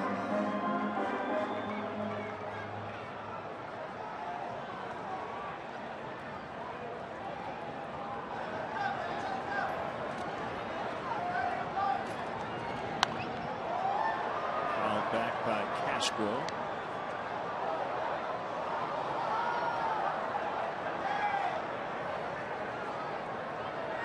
The commissioner also was asked about Barry Bonds' obstruction of justice conviction, but he said he's not thinking about changing any of the records Bonds set. Most home runs in a career 762, and the single season record at 73. I personally agree with that. I think you open a huge can of worms when you start messing around with those records. Yeah, you start taking numbers away from Barry. Do you then go back and take numbers away from pitchers that he hit home runs against? Oh, off the backside of Chad Billingsley, and he fires to first to get the out. Looks like he's all right. Got him right in the wallet. 8-1.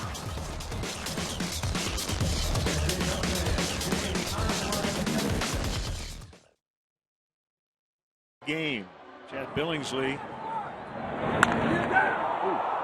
using his rear end to keep that ball out of center field. Gets he out. Cubs baseball brought to you by Xfinity, only from Comcast. Skinnier pitcher on the mound. That ball may have gotten through into center field for a base hit, but as it was, Billingsley took it in the right hip, stayed on the play, and was able to throw Castro out of first to end the inning. Stevens curveball, strike to Casey Blake.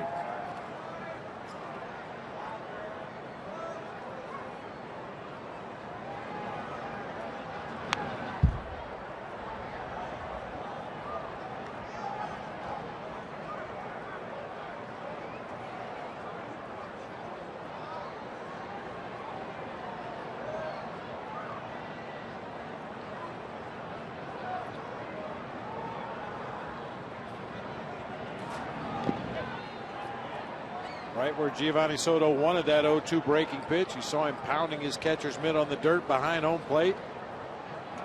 When you're that far ahead in the count, 0-2, and you're going to roll a breaking ball up there, you want the batter to chase it out of the zone. You don't want to throw it for a strike. He's already in a defensive mode as a hitter, and off-speed pitches in the strike zone tend to get hit really hard on 2-strike counts. This is already the longest outing of Jeff Stevens' career, 2 1/3. He had gone 2 innings 4 different times in his first 32 career appearances.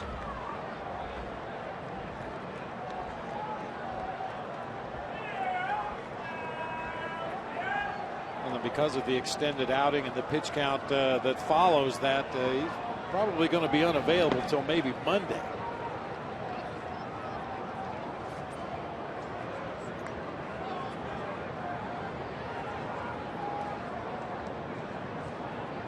Cubs still have not determined who will take the next start in the 5 spot on Tuesday. That's high for ball 4.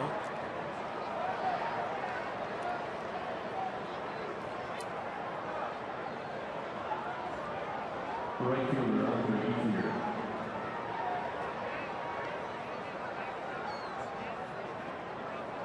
8 walks already in the ball game for Cubs pitchers. James Russell, who's made a couple of starts. Yeah, this is already by far the most pitches Jeff Stevens has ever thrown. 61. His previous career high was 45.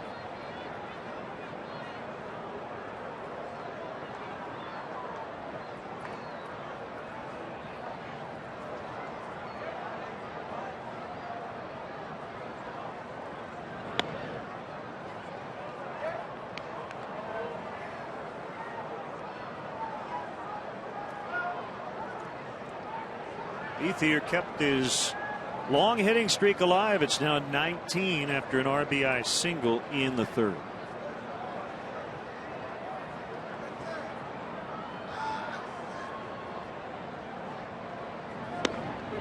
That's a strike. White Sox snapped their 7-game losing streak by beating Tampa Bay last night, and they're back in the cold weather playing Detroit tonight. Mark Burley against Justin Verlander. Mark Burley trying to win his 150th. He won on opening day but has come up empty the last 3 times out.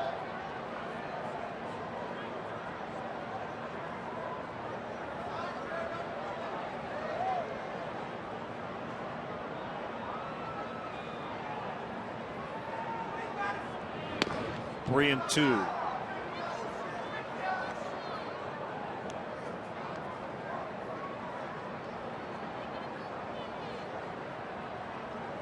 Yankees are in Baltimore tonight. CC Sabathia still looking for his first win. He could be 4-0. He has a 2.52 ERA, but is 0-1 to face Brad Ferguson.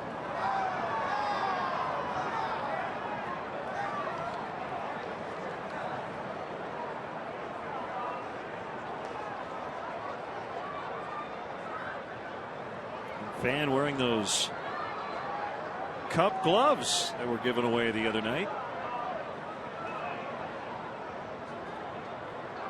And looks like Dad has a scarf. Another giveaway here at the ballpark. Back-to-back walks. Hey, what would you do with an extra $1,000 a week every week for the rest of your life? Play Cash for Life instant games from the Illinois Lottery. You keep living, we keep giving. $1,000 a week for life. The longer you live, the more you get. I don't know about you, Len, but I'd buy $1,000 worth of lottery tickets every week.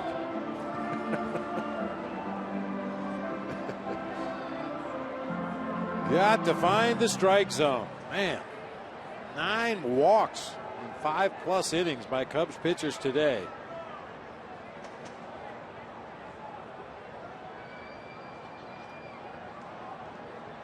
And I don't care how badly your team has been struggling to score runs. I don't care how many runners you left on base leading up to today. If you continue to give major league hitters opportunities with runners on base, runners in scoring position, eventually it's going to catch up.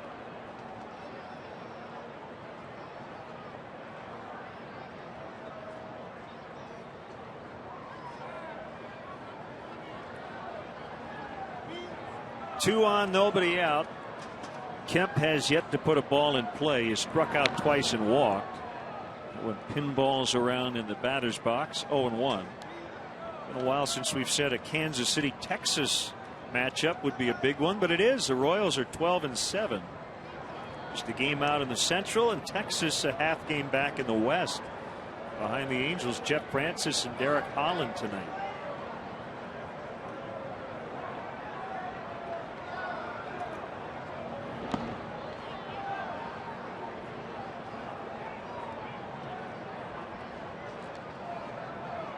Got a note from Mike Norton in Berkeley, California, asking about that steal attempt with a big lead in the last inning. We thought there was a missed sign. Yeah, it looked like when third base coach Tim Wallach made his way out to the coach's box there between innings, he kind of stopped by the Cubs dugout and some words were exchanged, and he kind of patted his chest, which is the universal sign for "it was my fault." Perhaps he missed a sign from his skipper in that first base dugout and passed the wrong sign along to the base runner. Obviously something went sideways on that particular play. I don't think the Dodgers were trying to rub it in on the Cubs at all.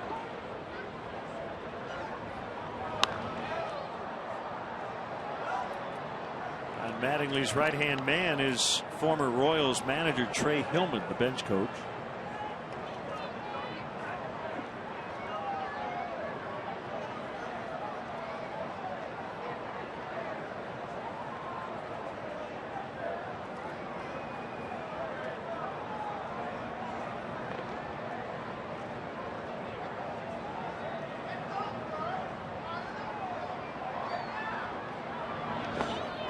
Bounced way out in front of home plate. 3-2.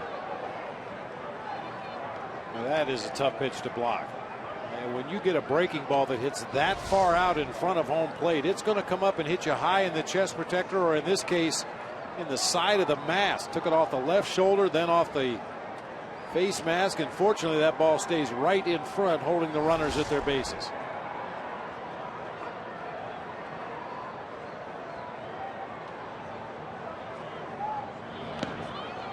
And he's walked them loaded. That's 6 walks given up by Jeff Stevens. You mentioned a career-long appearance there. It looks like Jeff Stevens is working on fumes out there right now. Just can't seem to repeat his mechanics and find that strike zone with any consistency.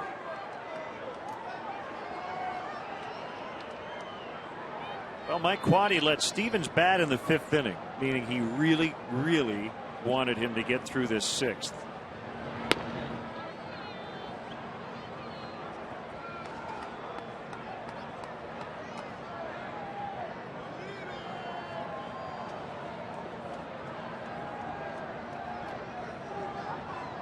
Big day for Uribe. 3 RBIs, 2 runs, 2-0.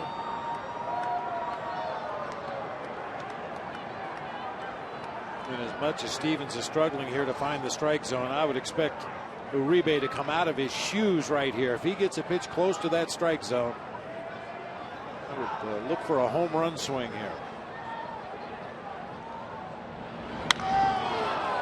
Hit well to center. Marlon Byrd makes a catch.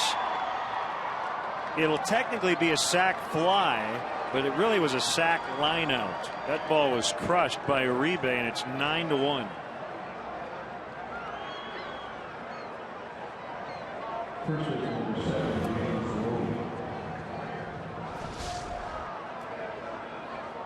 He did get a fastball right in the middle of the zone, barreled it up, but with a sinking line drive to straightaway center field to Marlon Byrd. Only 1 run able to score on the play, and the other runners hold at first and second.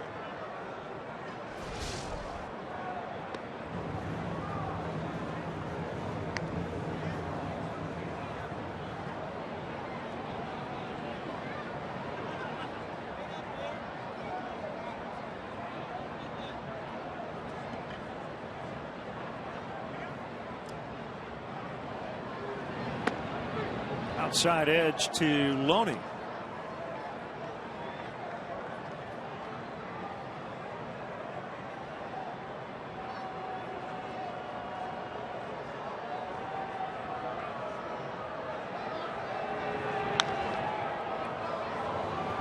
Pena will have to flip to Stevens. That's the 2nd out.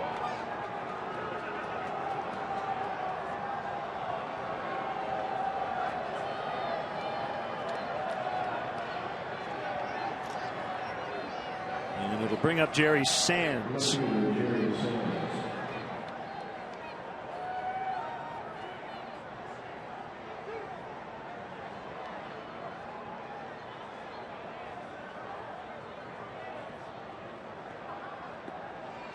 So a very intense Mike Quade in the dugout. Are most of his thoughts now preoccupied by the bullpen and looking ahead and figuring out how can I get through the final 3 innings today, and what do I need tomorrow? I don't think there's any doubt that's in the forefront of his mind right now. Obviously, you'd like to think your team will find a way to get back into this game, although it seems highly unlikely. So your primary concern right now is just patching together the last 3+ innings of this game. How can I get through it without using my entire bullpen?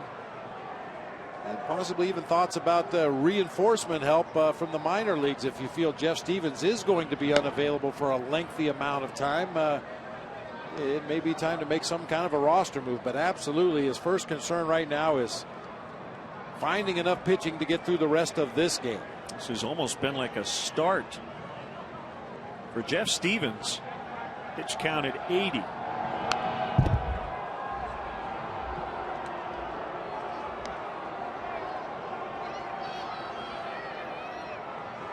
Casey Coleman needed 90, and he could not get out of the 3rd. So the Cubs have used 171 pitches, and they're not yet out of the 6th.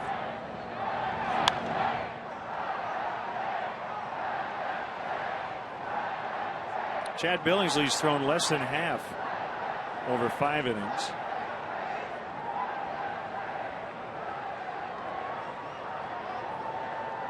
Well, a lot of it has to do with the offensive approach by the Dodgers. They recognized very early on that Casey Coleman was having trouble finding the zone, and same thing for Jeff Stevens, and they forced the Cubs to throw strikes. If not, they'll take their base zone balls. Well, a big part of this high pitch count for the 2 pitchers today, 10 walks. So at the very least, there have been 40 pitches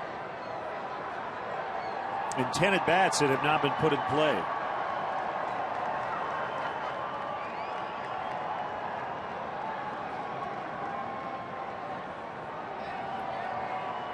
Two, tap foul.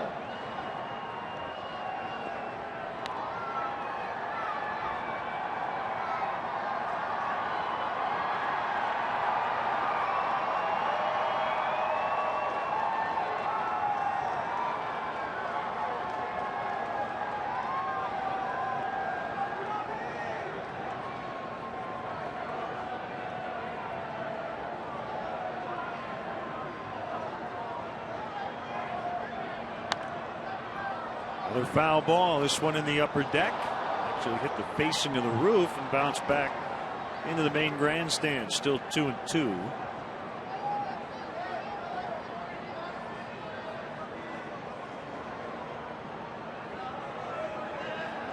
Nationals and Pirates have already been rained out in Pittsburgh.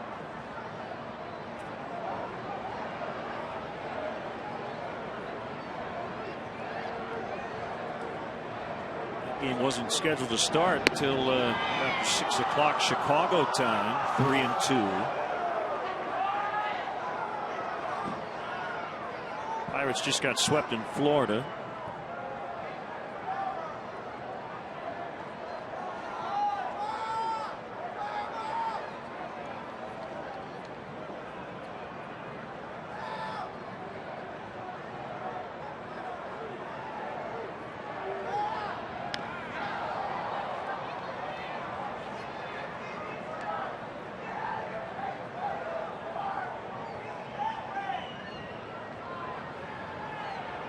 No hits in the inning. 3 walks, a sac fly, and a ground out.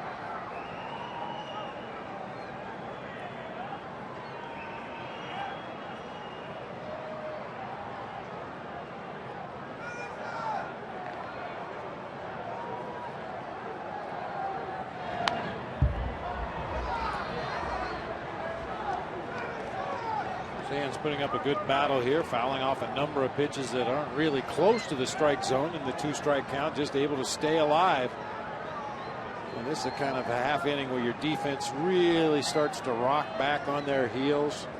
A lot of deep counts, 3 walks. Another 3-2. This one a fly ball down along the right field line. Kosuke will get it. And that finally ends the inning. 9-1 Dodgers.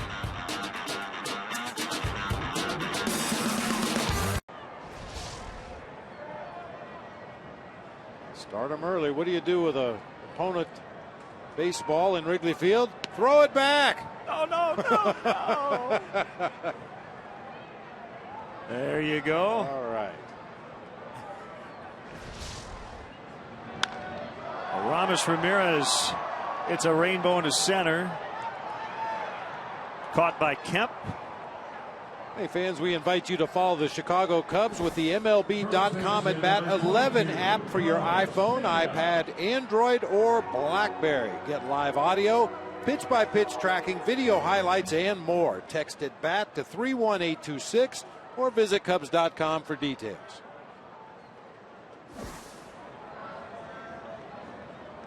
Pena has flied to center and walked.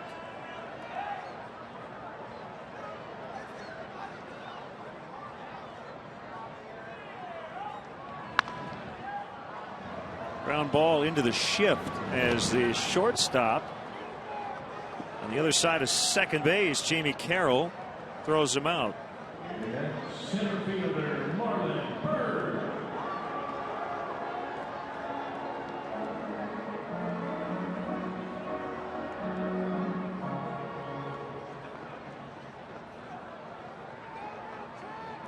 A couple on this date in baseball history notes for you. Okay. On this date, April 22nd, 1876, the National League began play. The Boston Red Caps beat the Philadelphia Athletics 6-5. Chicago White Stockings would later make their National League debut that season. 1903, the New York Highlanders played their first game in franchise history. They would later be renamed the Yankees. Speaking of the Yankees, in 1915, their uniforms featured pinstripes for the first time.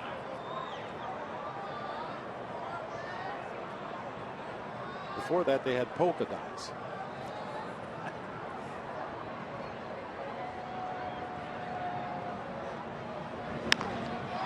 Golf down the left field line. Marlon Byrd with a base hit. He's on his way to second. This will be a milestone. Maybe not. He's going for 3. That's a triple.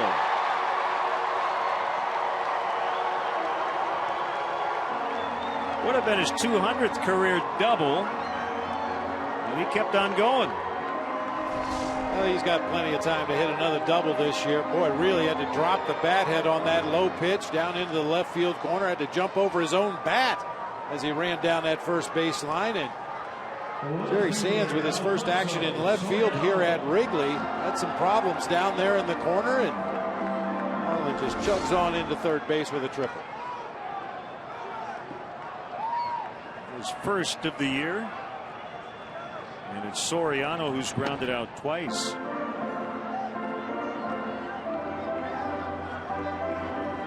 I think the Yankees were also the first team to have numbers on the uniforms, and the numbers were just essentially the batting order. Babe Ruth was number 3.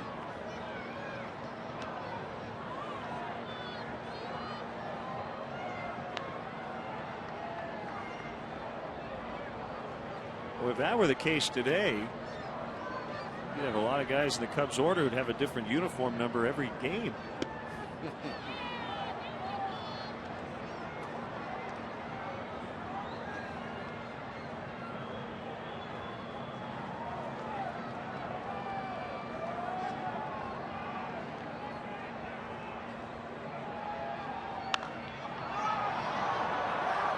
Ethier with a long run, and he will not get there to land foul.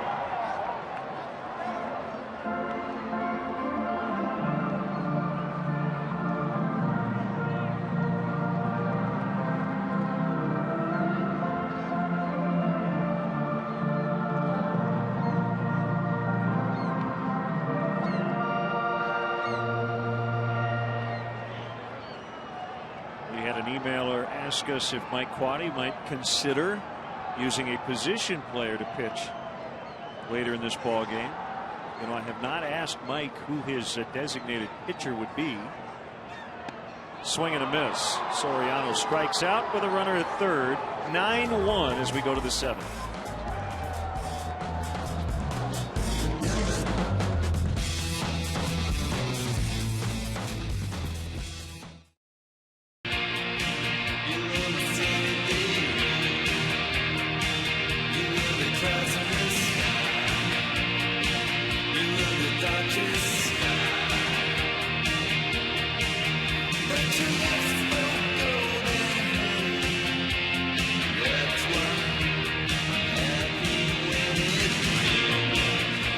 Jesus and Mary Chain with Happy When It Rains. They must be ecstatic lately.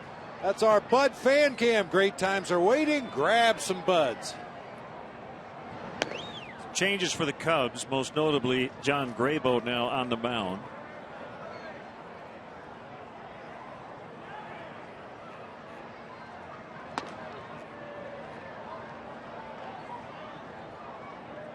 You've got Blake DeWitt playing third and hitting ninth. Tyler Colvin now playing left and hitting in the cleanup spot. And the pitcher goes where Alfonso Soriano was, seventh. A.J. Ellis high and deep. Marlon Byrd on the dirt, and he has it.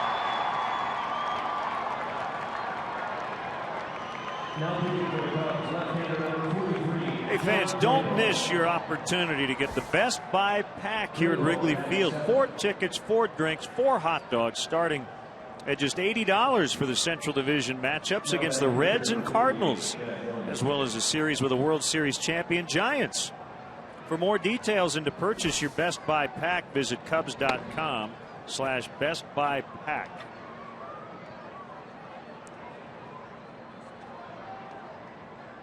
Fourth plate appearance for the starter, Billingsley. Takes a pretty healthy hack up there.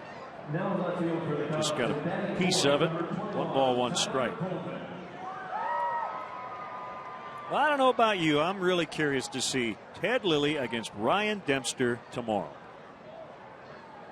As good of friends as they are, they're even better competitors. That friendship is going to be put way on the back burner tomorrow. Well, we saw it during the rain delay. Ron Santo, in his own words, one of his best friends back in the 60s was Don Drysdale, but not between the white lines as Billingsley strikes out. And Ronnie said, that's the way I like it.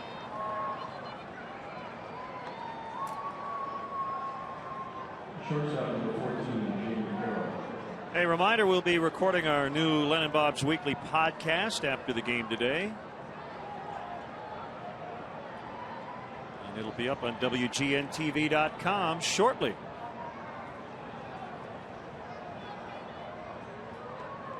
Two outs here in the 7th. And ball 1 to Jamie Carroll.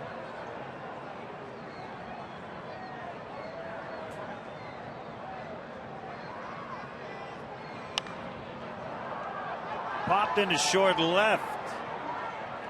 Castro the catch. Randy Hundley with a stretch. Take me out to the ballgame. Former Cub great Randy Hundley.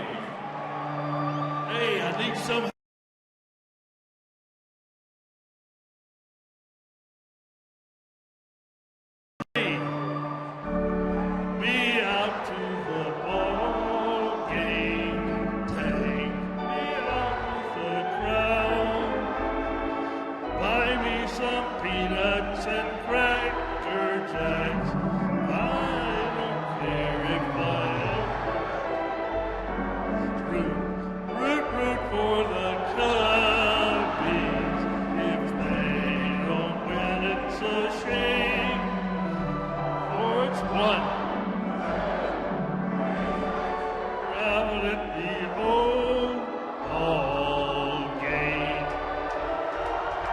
Let's get some runs.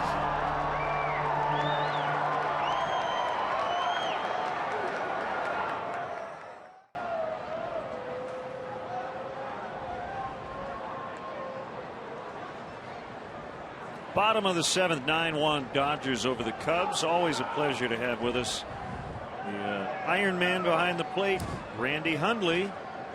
Former Cubs all-star catcher with Giovanni Soto at the plate. He's thrown out 4 guys the last 2 games, Randy.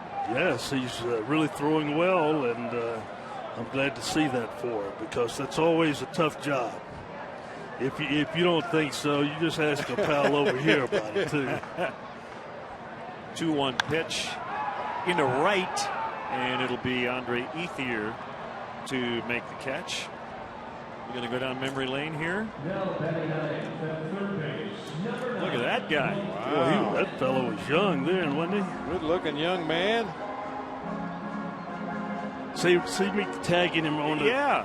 I mean, the ball almost goes out of my mitt, and they called him safe. And I'm telling you, I was really upset with the call. I couldn't tell. Blake DeWitt getting his first at bat. You will join your old teammates, Ernie, Billy, Fergie, and others, the 2nd annual fantasy camp here at Wrigley Field coming up about 3 weeks, May 15th and 16th. Go to That's right. Cubs.com/premier. And I'm really looking forward to doing the camp again here this year. And we had a great time last year, and I think we're going to do the same thing this year. Ethier again. This time he'll have to play it on the hop. So the former Dodger, Blake DeWitt, with a base hit. And the fantasy baseball camp concept goes way back, and it was your idea. Can you believe it's been 29 years that we had something? This coming January we'll be celebrating our 30th year of doing the fantasy camp. It's really been unbelievable. Great chance for a lot of the former players to get together and reminisce, and what an opportunity it is for baseball fans everywhere to get on the field with their heroes. Well, Ukadome with a single. Now we just need somebody to pop the ball out of the ballpark here, and we'll be back in this game. Well, grab a bat, Randy. Getting back to your fantasy camps, I imagine you have a lot of returnees, right? People go once and they have such a good time that they want to come back again and again and again. Well, when the first camp I ever did, I didn't think we were going to have any repeat business, but we have close to 50% repeat business every year, with participants coming back and being a part of the camp.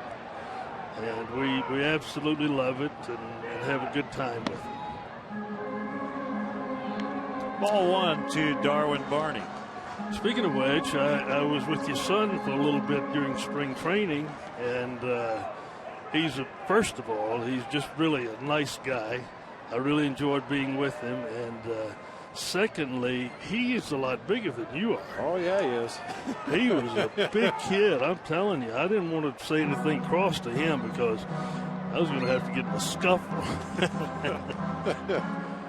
But how's it going for him so far? They're doing well down there in Daytona. They're off to a real good start. He's catching well and swinging it okay. Long way to go, but off to a great start. Well, I think he'll make it because he has a good attitude. He loves the game and has some good fundamentals about it. It's good to hear coming from somebody like you, Randy. Well, I really enjoyed being with him and the other. Get for it. 3 straight hits. DeWitt coming around, and he will score, and it's now 9-2 as Darwin Barney drives in Blake DeWitt.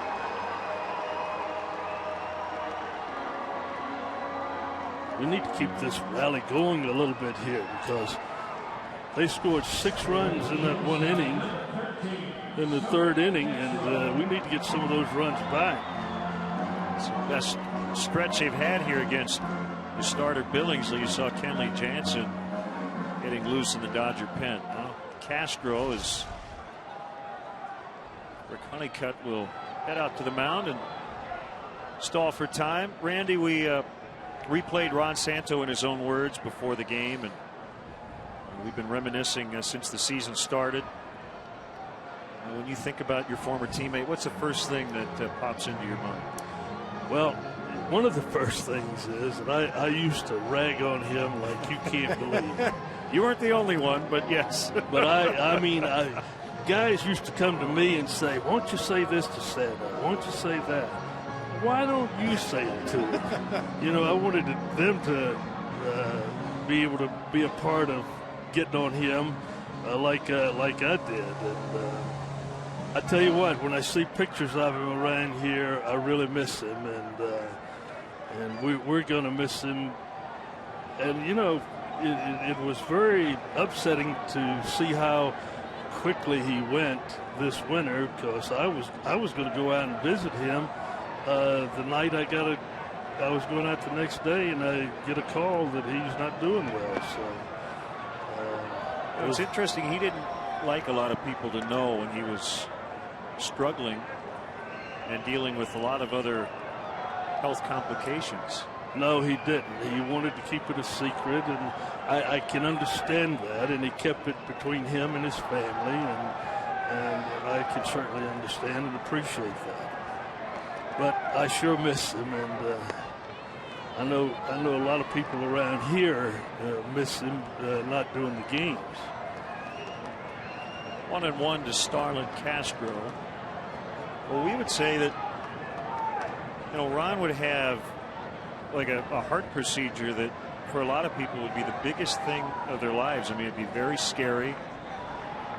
And to him, it was like catching a cold. Ronnie, how you doing? Well, you know, I had a stent put in last week. What?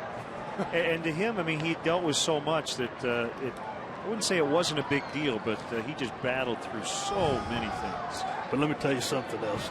He used to come in the clubhouse. As soon as he walked through the door, I'd say to him, "Dave, you don't look too good."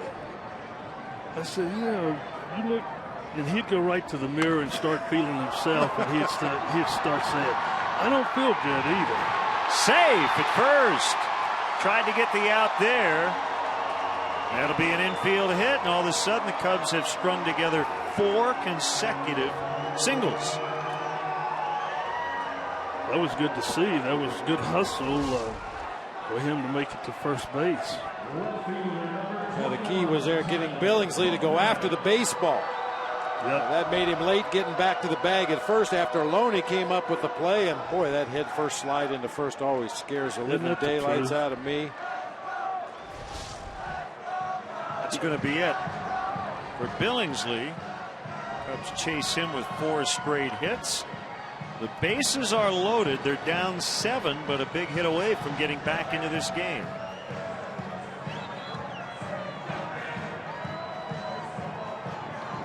Out, it's Tyler Colvin to get his first at bat. Came into play left in the top of this inning. And he takes a strike on the inner third. We're chatting with Randy Hundley. Chad Billingsley done for the day with a seemingly comfortable 7-run cushion. Well, just hang on, pal. That could change. Yes, it sure could. Inside, 1-1. It's the kind of day where you kind of need to string together a bunch of hits. That wind blowing in off the lake, tough for the lefties to hit it out. You've got Pena after Colvin. Colvin could drive the ball through this little breeze that we have here. Called strike 1 and 2. Won the game the other night in extras. Didn't look like anybody had a chance to score. Cubs got the only run in the bottom of the 10th on a double into the right field corner. Boy, it came at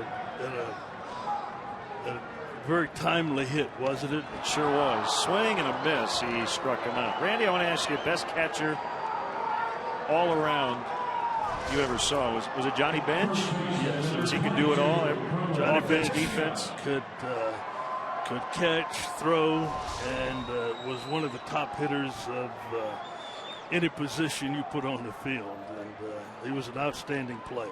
Could you give me another guy, an underrated guy that you always liked that maybe didn't get the same amount of pub? Jerry Grody with the New York Mets was an excellent catcher also. And I'll tell you somebody else that doesn't get much credit either was Pat Corrales with the Phillies. And I'll tell you something else, he was a tough customer too. I saw him one day go after Rick Mundy at the plate, and you could see that mitt just dropping, just coming off of his hand, and somebody said, "Oh, better look out." And next thing I know, we're in a real scuffle because Corrales has dropped his mitt and is punching at Rick Mundy, who I just saw over there in the Dodgers booth.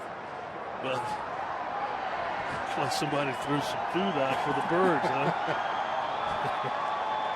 There's Rick Monday doing Dodger radio. Chuckling at the birds who have come for an early dinner once again. Pat Corrales would later become a manager and a longtime coach, bench coach. Yep, and a tough individual to play the game of baseball because he didn't take any bull from his own pitchers or opposing players. 1-1 to Pena.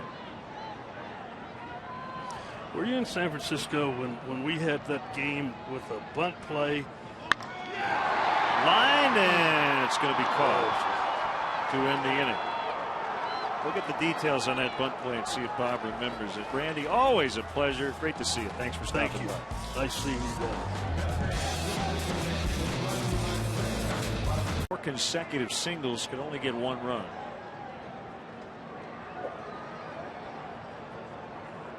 Graybo in his second inning of work facing Casey Blake.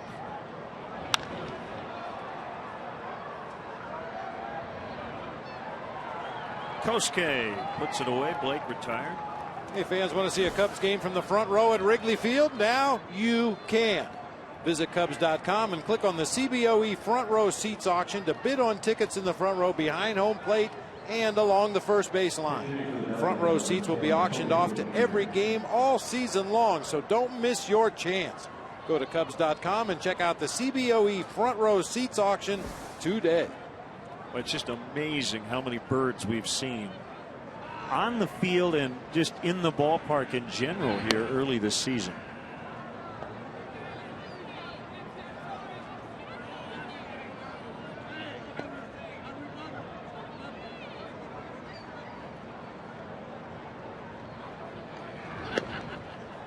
Tony Gwynn swinging and missing. He's batting for Ethier. Thanks to Randy Hundley for stopping by.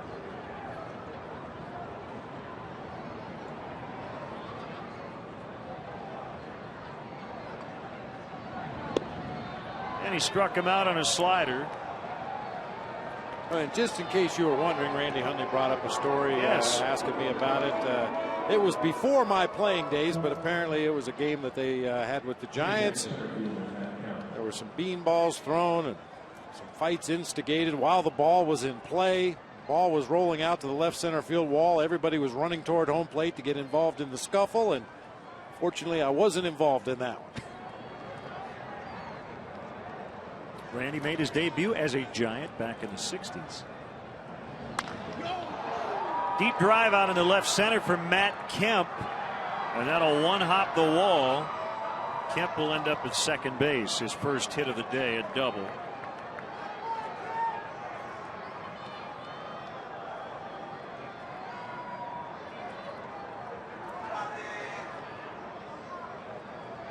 But if that young man can stay focused and motivated all season the way he has been through the first 3 weeks, may be looking at a potential MVP candidate, because there's absolutely nothing he cannot do on this field.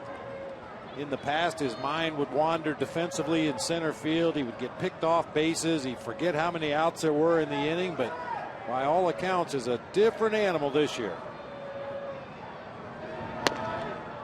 Strike to Uribe. He's had a huge day, 4 RBIs.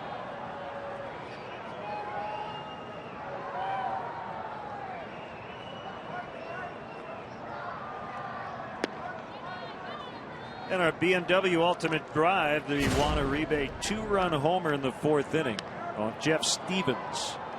Brought to you by your Chicagoland and Northwest Indiana BMW dealers. BMW, the ultimate driving machine.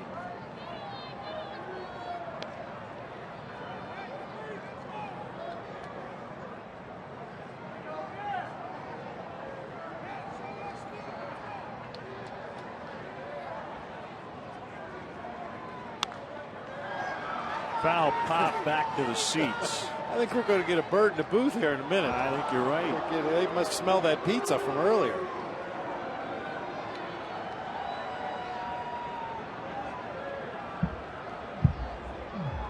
I know how you could get rid of these birds, although the people from PETA might not appreciate it very much. Yeah.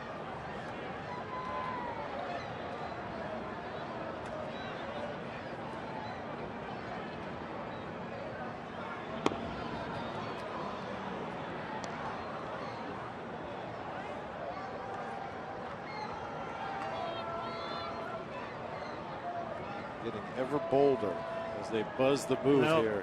Yeah, starting to think about Tippy Hedren and Suzanne Plachette. One hopper knocked down by Castro. He will throw to first and get Uribe. That's the inning. Bottom of the 8th. 9-2 Dodgers.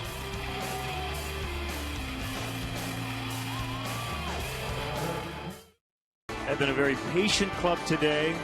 And they knocked Casey Coleman out of the game in the third inning by scoring 6 runs. Cubs with 4 straight hits in the 7th, but could only get 1. Visit your local Honda dealer today to test drive the 2011 Honda Cross Tour, available with 4-wheel drive. Tony Gwynn Jr., son of a Hall of Famer. And there's Ivan DeJesus Jr., son of the Cubs' third base coach, making his major league debut this year. This is not his debut. It's his second stint with the Dodgers. He was on their opening day roster, got sent out, but then brought back when Rafael Furcal went on the disabled list.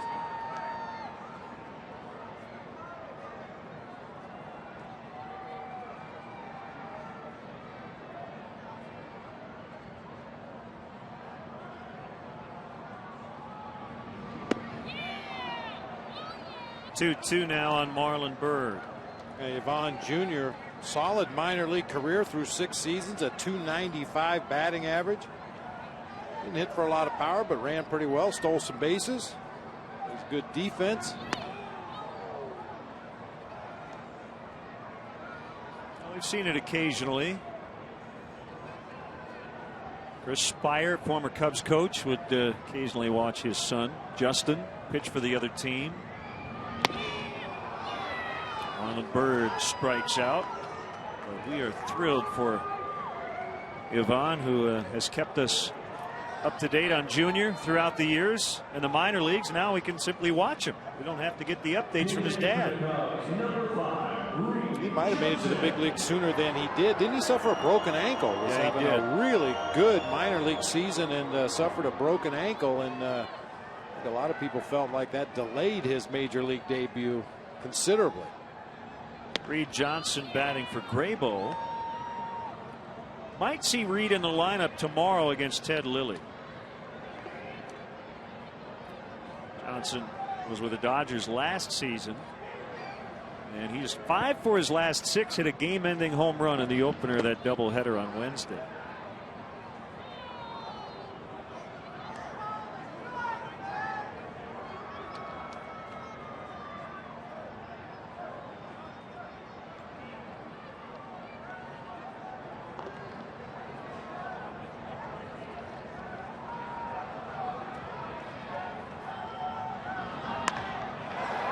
Front, he pulled it through the bullpen, where Marcos Mateos getting ready for the ninth. Under the watchful eye of Lester Strode.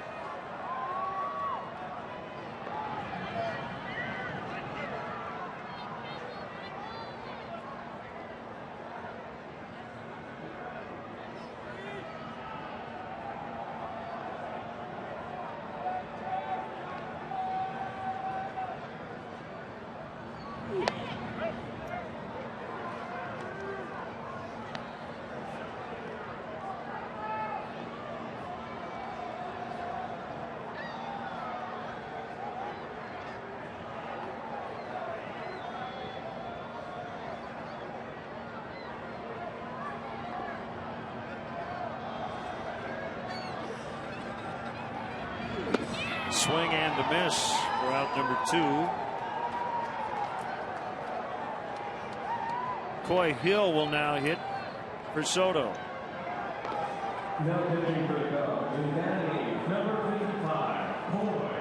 Kenley Jansen was a catcher in the Dodgers organization. He actually made the All-Star team in 2008 in the Midwest League as a catcher.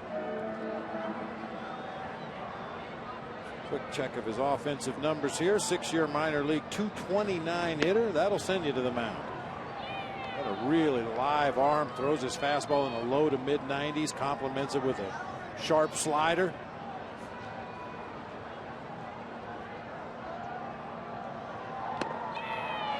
That's a big catcher. 0-2 on another former Dodger, Coy Hill. Jansen put up ridiculous numbers last year in his first major league experience with a 0.67 ERA in 25 games. Did not allow a home run in 27 innings.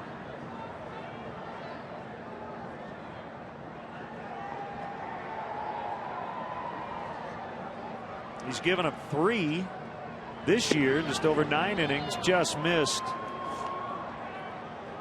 Well, that bottom of the strike zone is definitely closed today.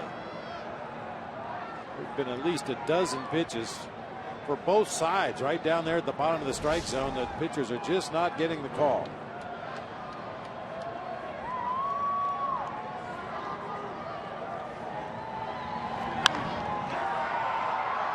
Sands over. It's going to drop foul.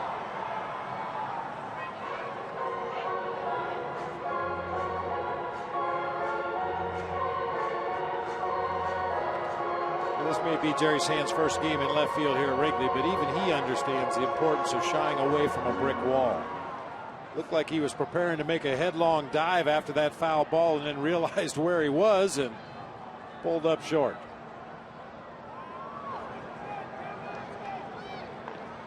Well, that wall is undefeated.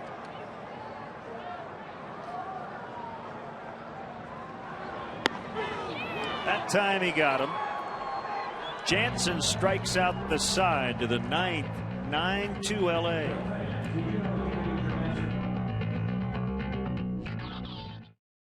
Fourth, one more in the 6th. The Cubs have only put up 2 and trail by 7 as we get into the 9th. Reed Johnson stays into play center after pinch hitting. Marcos Mateo and Coy Hill make up the new Cubs battery. A nice job today by John Grabo. Gave Mike Quaddy 2 innings of shutout baseball. Only gave up the 1 base hit. Struck out a couple. He was really the only Cubs hurler today that was able to consistently find the strike zone. And Marcos Mateo looking to get 3 quick outs here in the top half of the ninth.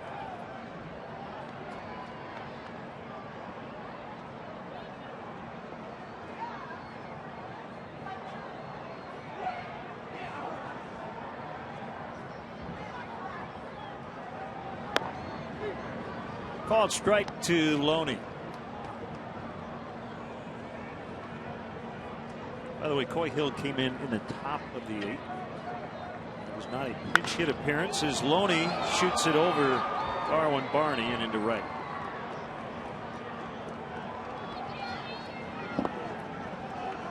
First hit for Loney today.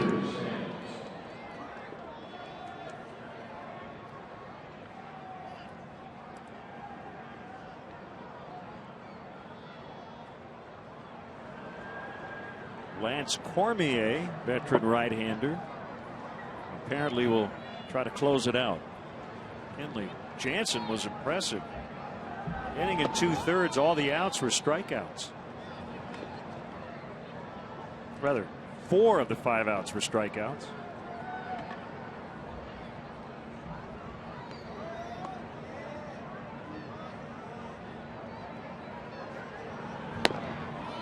Cut and a miss, 1-1.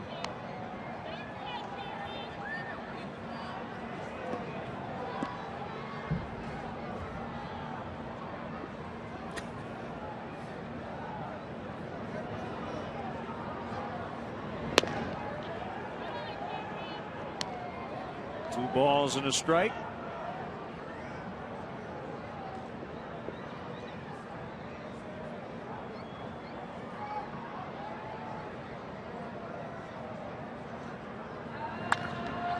Of struggling starters matching up in New York tonight. Joe Saunders of the Diamondbacks and Mike Pelfrey of the Mets, both at 0-2.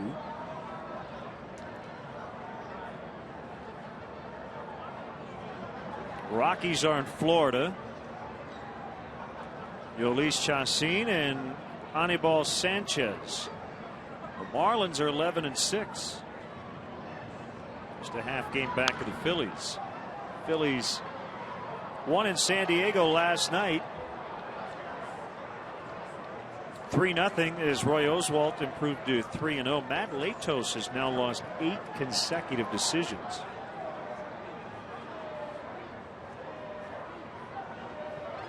Tonight it'll be Cole Hamels and Clayton Richard in a battle of lefties.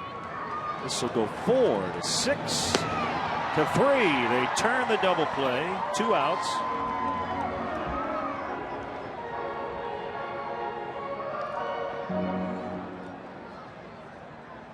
Boy, the great equalizer for the Cubs in that 4-6-3 double play is the arm of Starlin Castro at shortstop.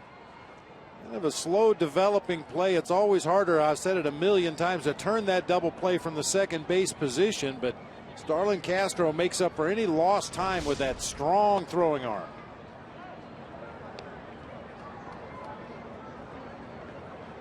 One 1-0 to the catcher, A.J. Ellis. 1 for 3 with a walk and 2 knocked in. Good matchup of young starting pitchers in San Francisco late tonight. Tommy Hanson, the right-hander, against Madison Bumgarner, the lefty.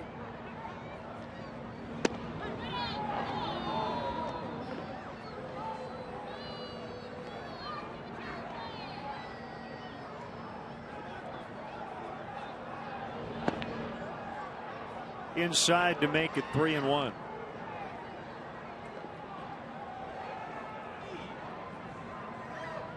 Kerry Wood up and playing catch now in the bullpen.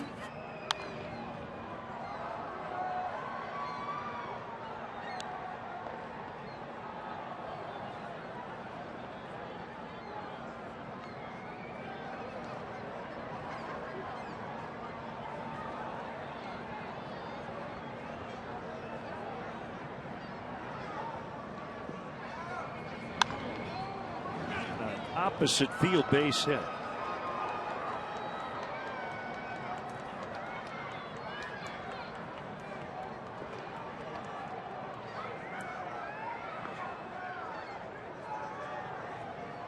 Marcus Thames. He will pinch hit for Jansen.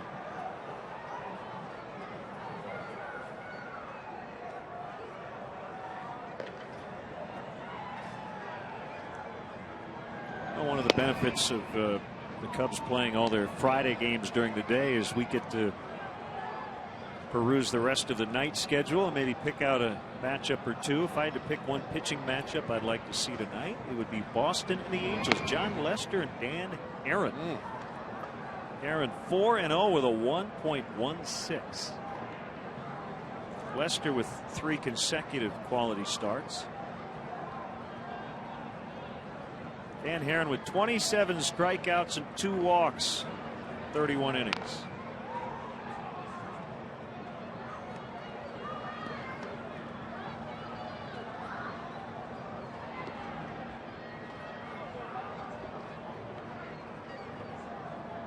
$18 hits in 31 innings. Aaron has been almost untouchable. The Angels are in first place. Crushed to deep left. Marcus Thames has left the yard. Back of the bleachers, about 2 rows from the back. And it's 11-2.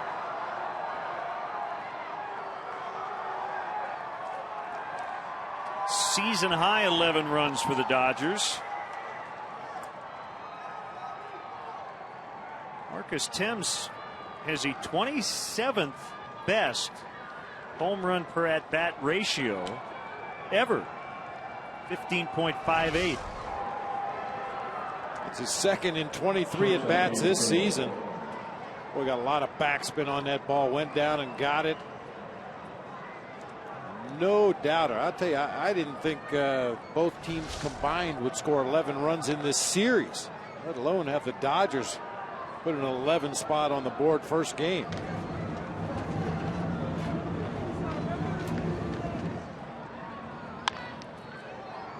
And a roller back up the middle. Jamie Carroll with his second hit. He's reached 3 times.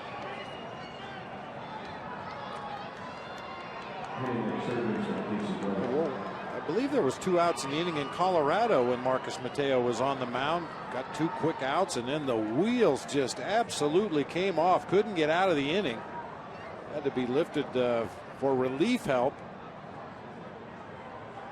Similar pattern developing here today after getting the big double play. 2 outs, nobody on base. A single by Ellis, a homer by Thames, and now another single by Jamie Carroll.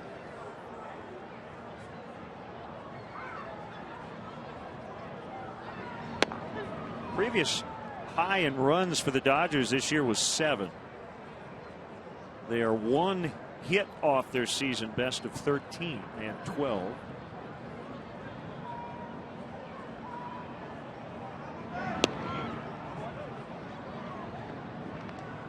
Previous high in walks was 5. They've taken 10 here today.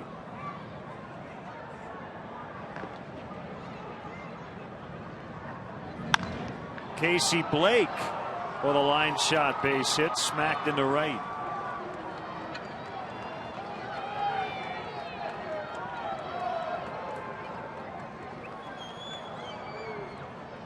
Five hits in the inning off Mateo.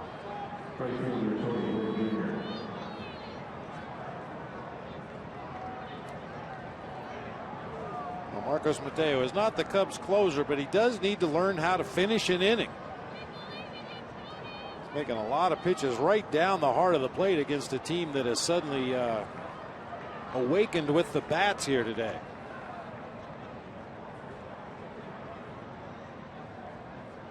Gwynn, ball 1.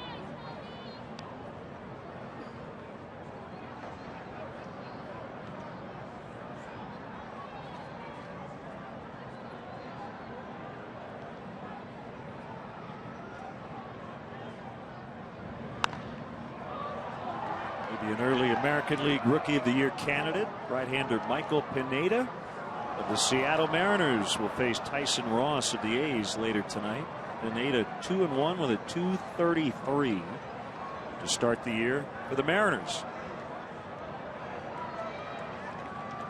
I'd watch that one for Pineda. Also for Ross. He pitched at Cal Berkeley. I saw him throw in college. Pitching now for Oakland, his hometown team.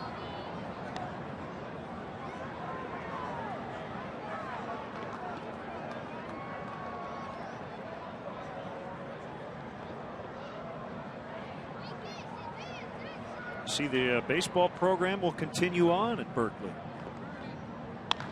But we're going to drop baseball after this upcoming season. A bloop base hit. Gwynn knocks in Jamie Carroll, and it's 12-2.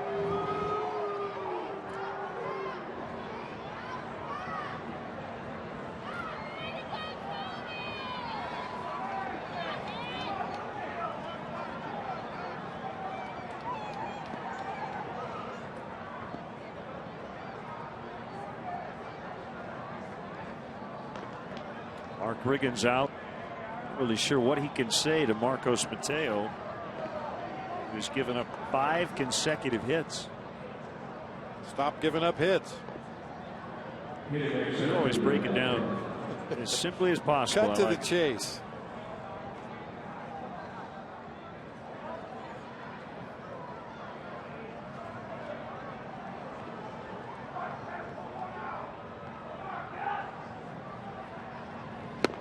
I guess they did a major fundraising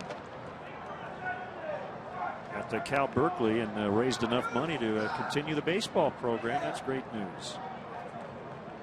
I'm sure Xavier Nady, Brett Jackson, Bob Melvin, and many other alums were thrilled to see that baseball will continue at Pac-10 school. Kemp will fly out to Fukudome, and the inning finally over. They had 3 to their lead.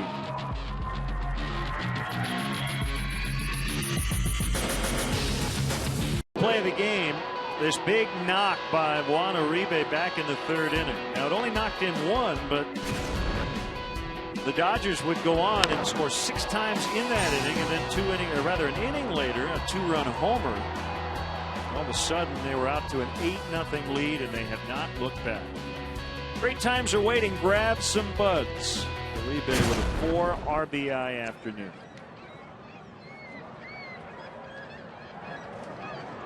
Blake DeWitt came in to play 3rd in the 7th inning as he faces new Dodger hurler, right-hander Lance Cormier. Outside, 4-1. Lance Cormier, one of the guys that helped put me in the booth right next to you here, partner. Pitching for the Diamondbacks in 04, 17 ball games. Total of 45 in a third innings. Gave up 13 home runs. Went 1-4 with an 8.14 ERA and got me fired. Well, we're thrilled it happened. He has bounced around since Atlanta, Baltimore, Tampa Bay, and now with the Dodgers. And you've been with us ever since. Well, he's turned himself into a very serviceable major league pitcher. He stays healthy, he throws strikes. Wasn't necessarily the case back in '04, but he's figured it out a little bit.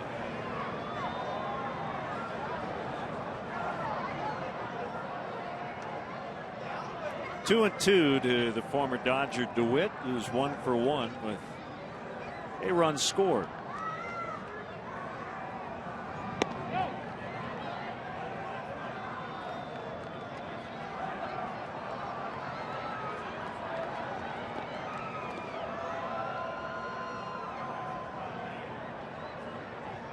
Unless the Cubs pull off a miracle here in the ninth, they will drop to a game under 500. Trying to get back to 500 once again tomorrow afternoon. Carroll throws out DeWitt. Right fielder, And right now, Atlanta just has that kind of feel that's what we're going to go through for a little while until especially the starting pitching gets itself sorted out a little bit. We start to see the best that Ryan Dempster has available. Matt Garza showing signs in his last time out that he's starting to figure it out. Big Z's been good pretty much all season long. But in order to crank off a winning streak, you've got to have well-pitched ball games.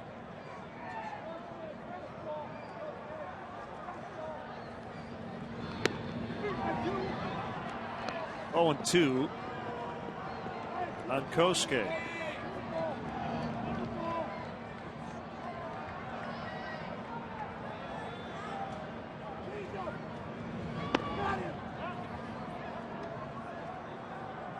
According to the Elias note the Cubs put in their game notes, if I read this correctly, if the Cubs lose today and win tomorrow, they'll be the first team in Major League history to hit 500 at every point through the first 20 games, meaning 1-1, 2-2, 3-3, etc.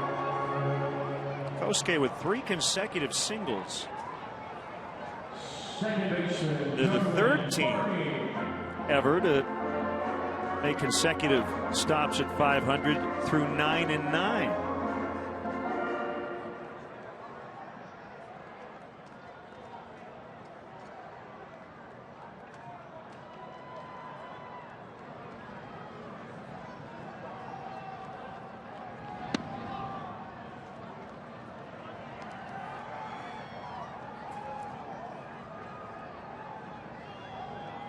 And along those lines, the Cubs going into today were 7-1 after a loss. And 7-2 after this one. We mentioned it an inning or so ago. That bottom of the strike zone is officially closed. That first pitch on Darwin Barney was called ball 1. Fouled that one out of play to run the count to 1-1.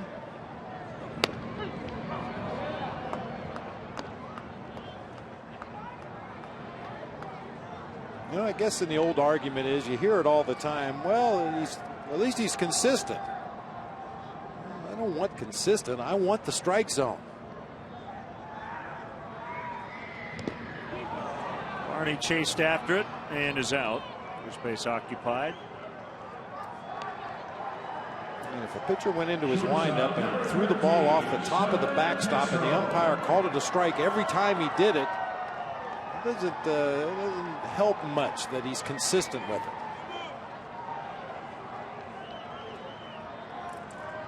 Last chance now at Starlin Castro. This should do it. Nope. Dropped by Casey Blake.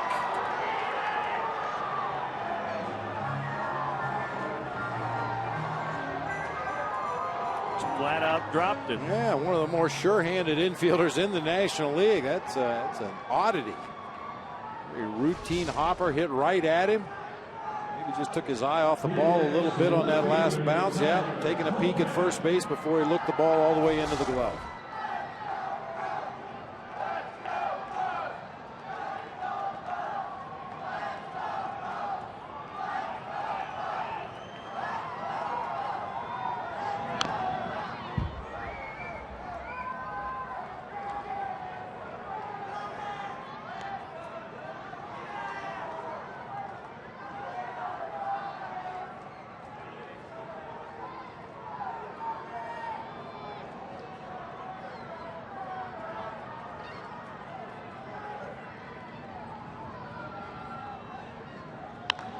Colvin with a fly ball to left. Jerry Sands makes a catch, and that's the ball game. As the Dodgers grab game 1, the final today. Dodgers 12 and the Cubs 2.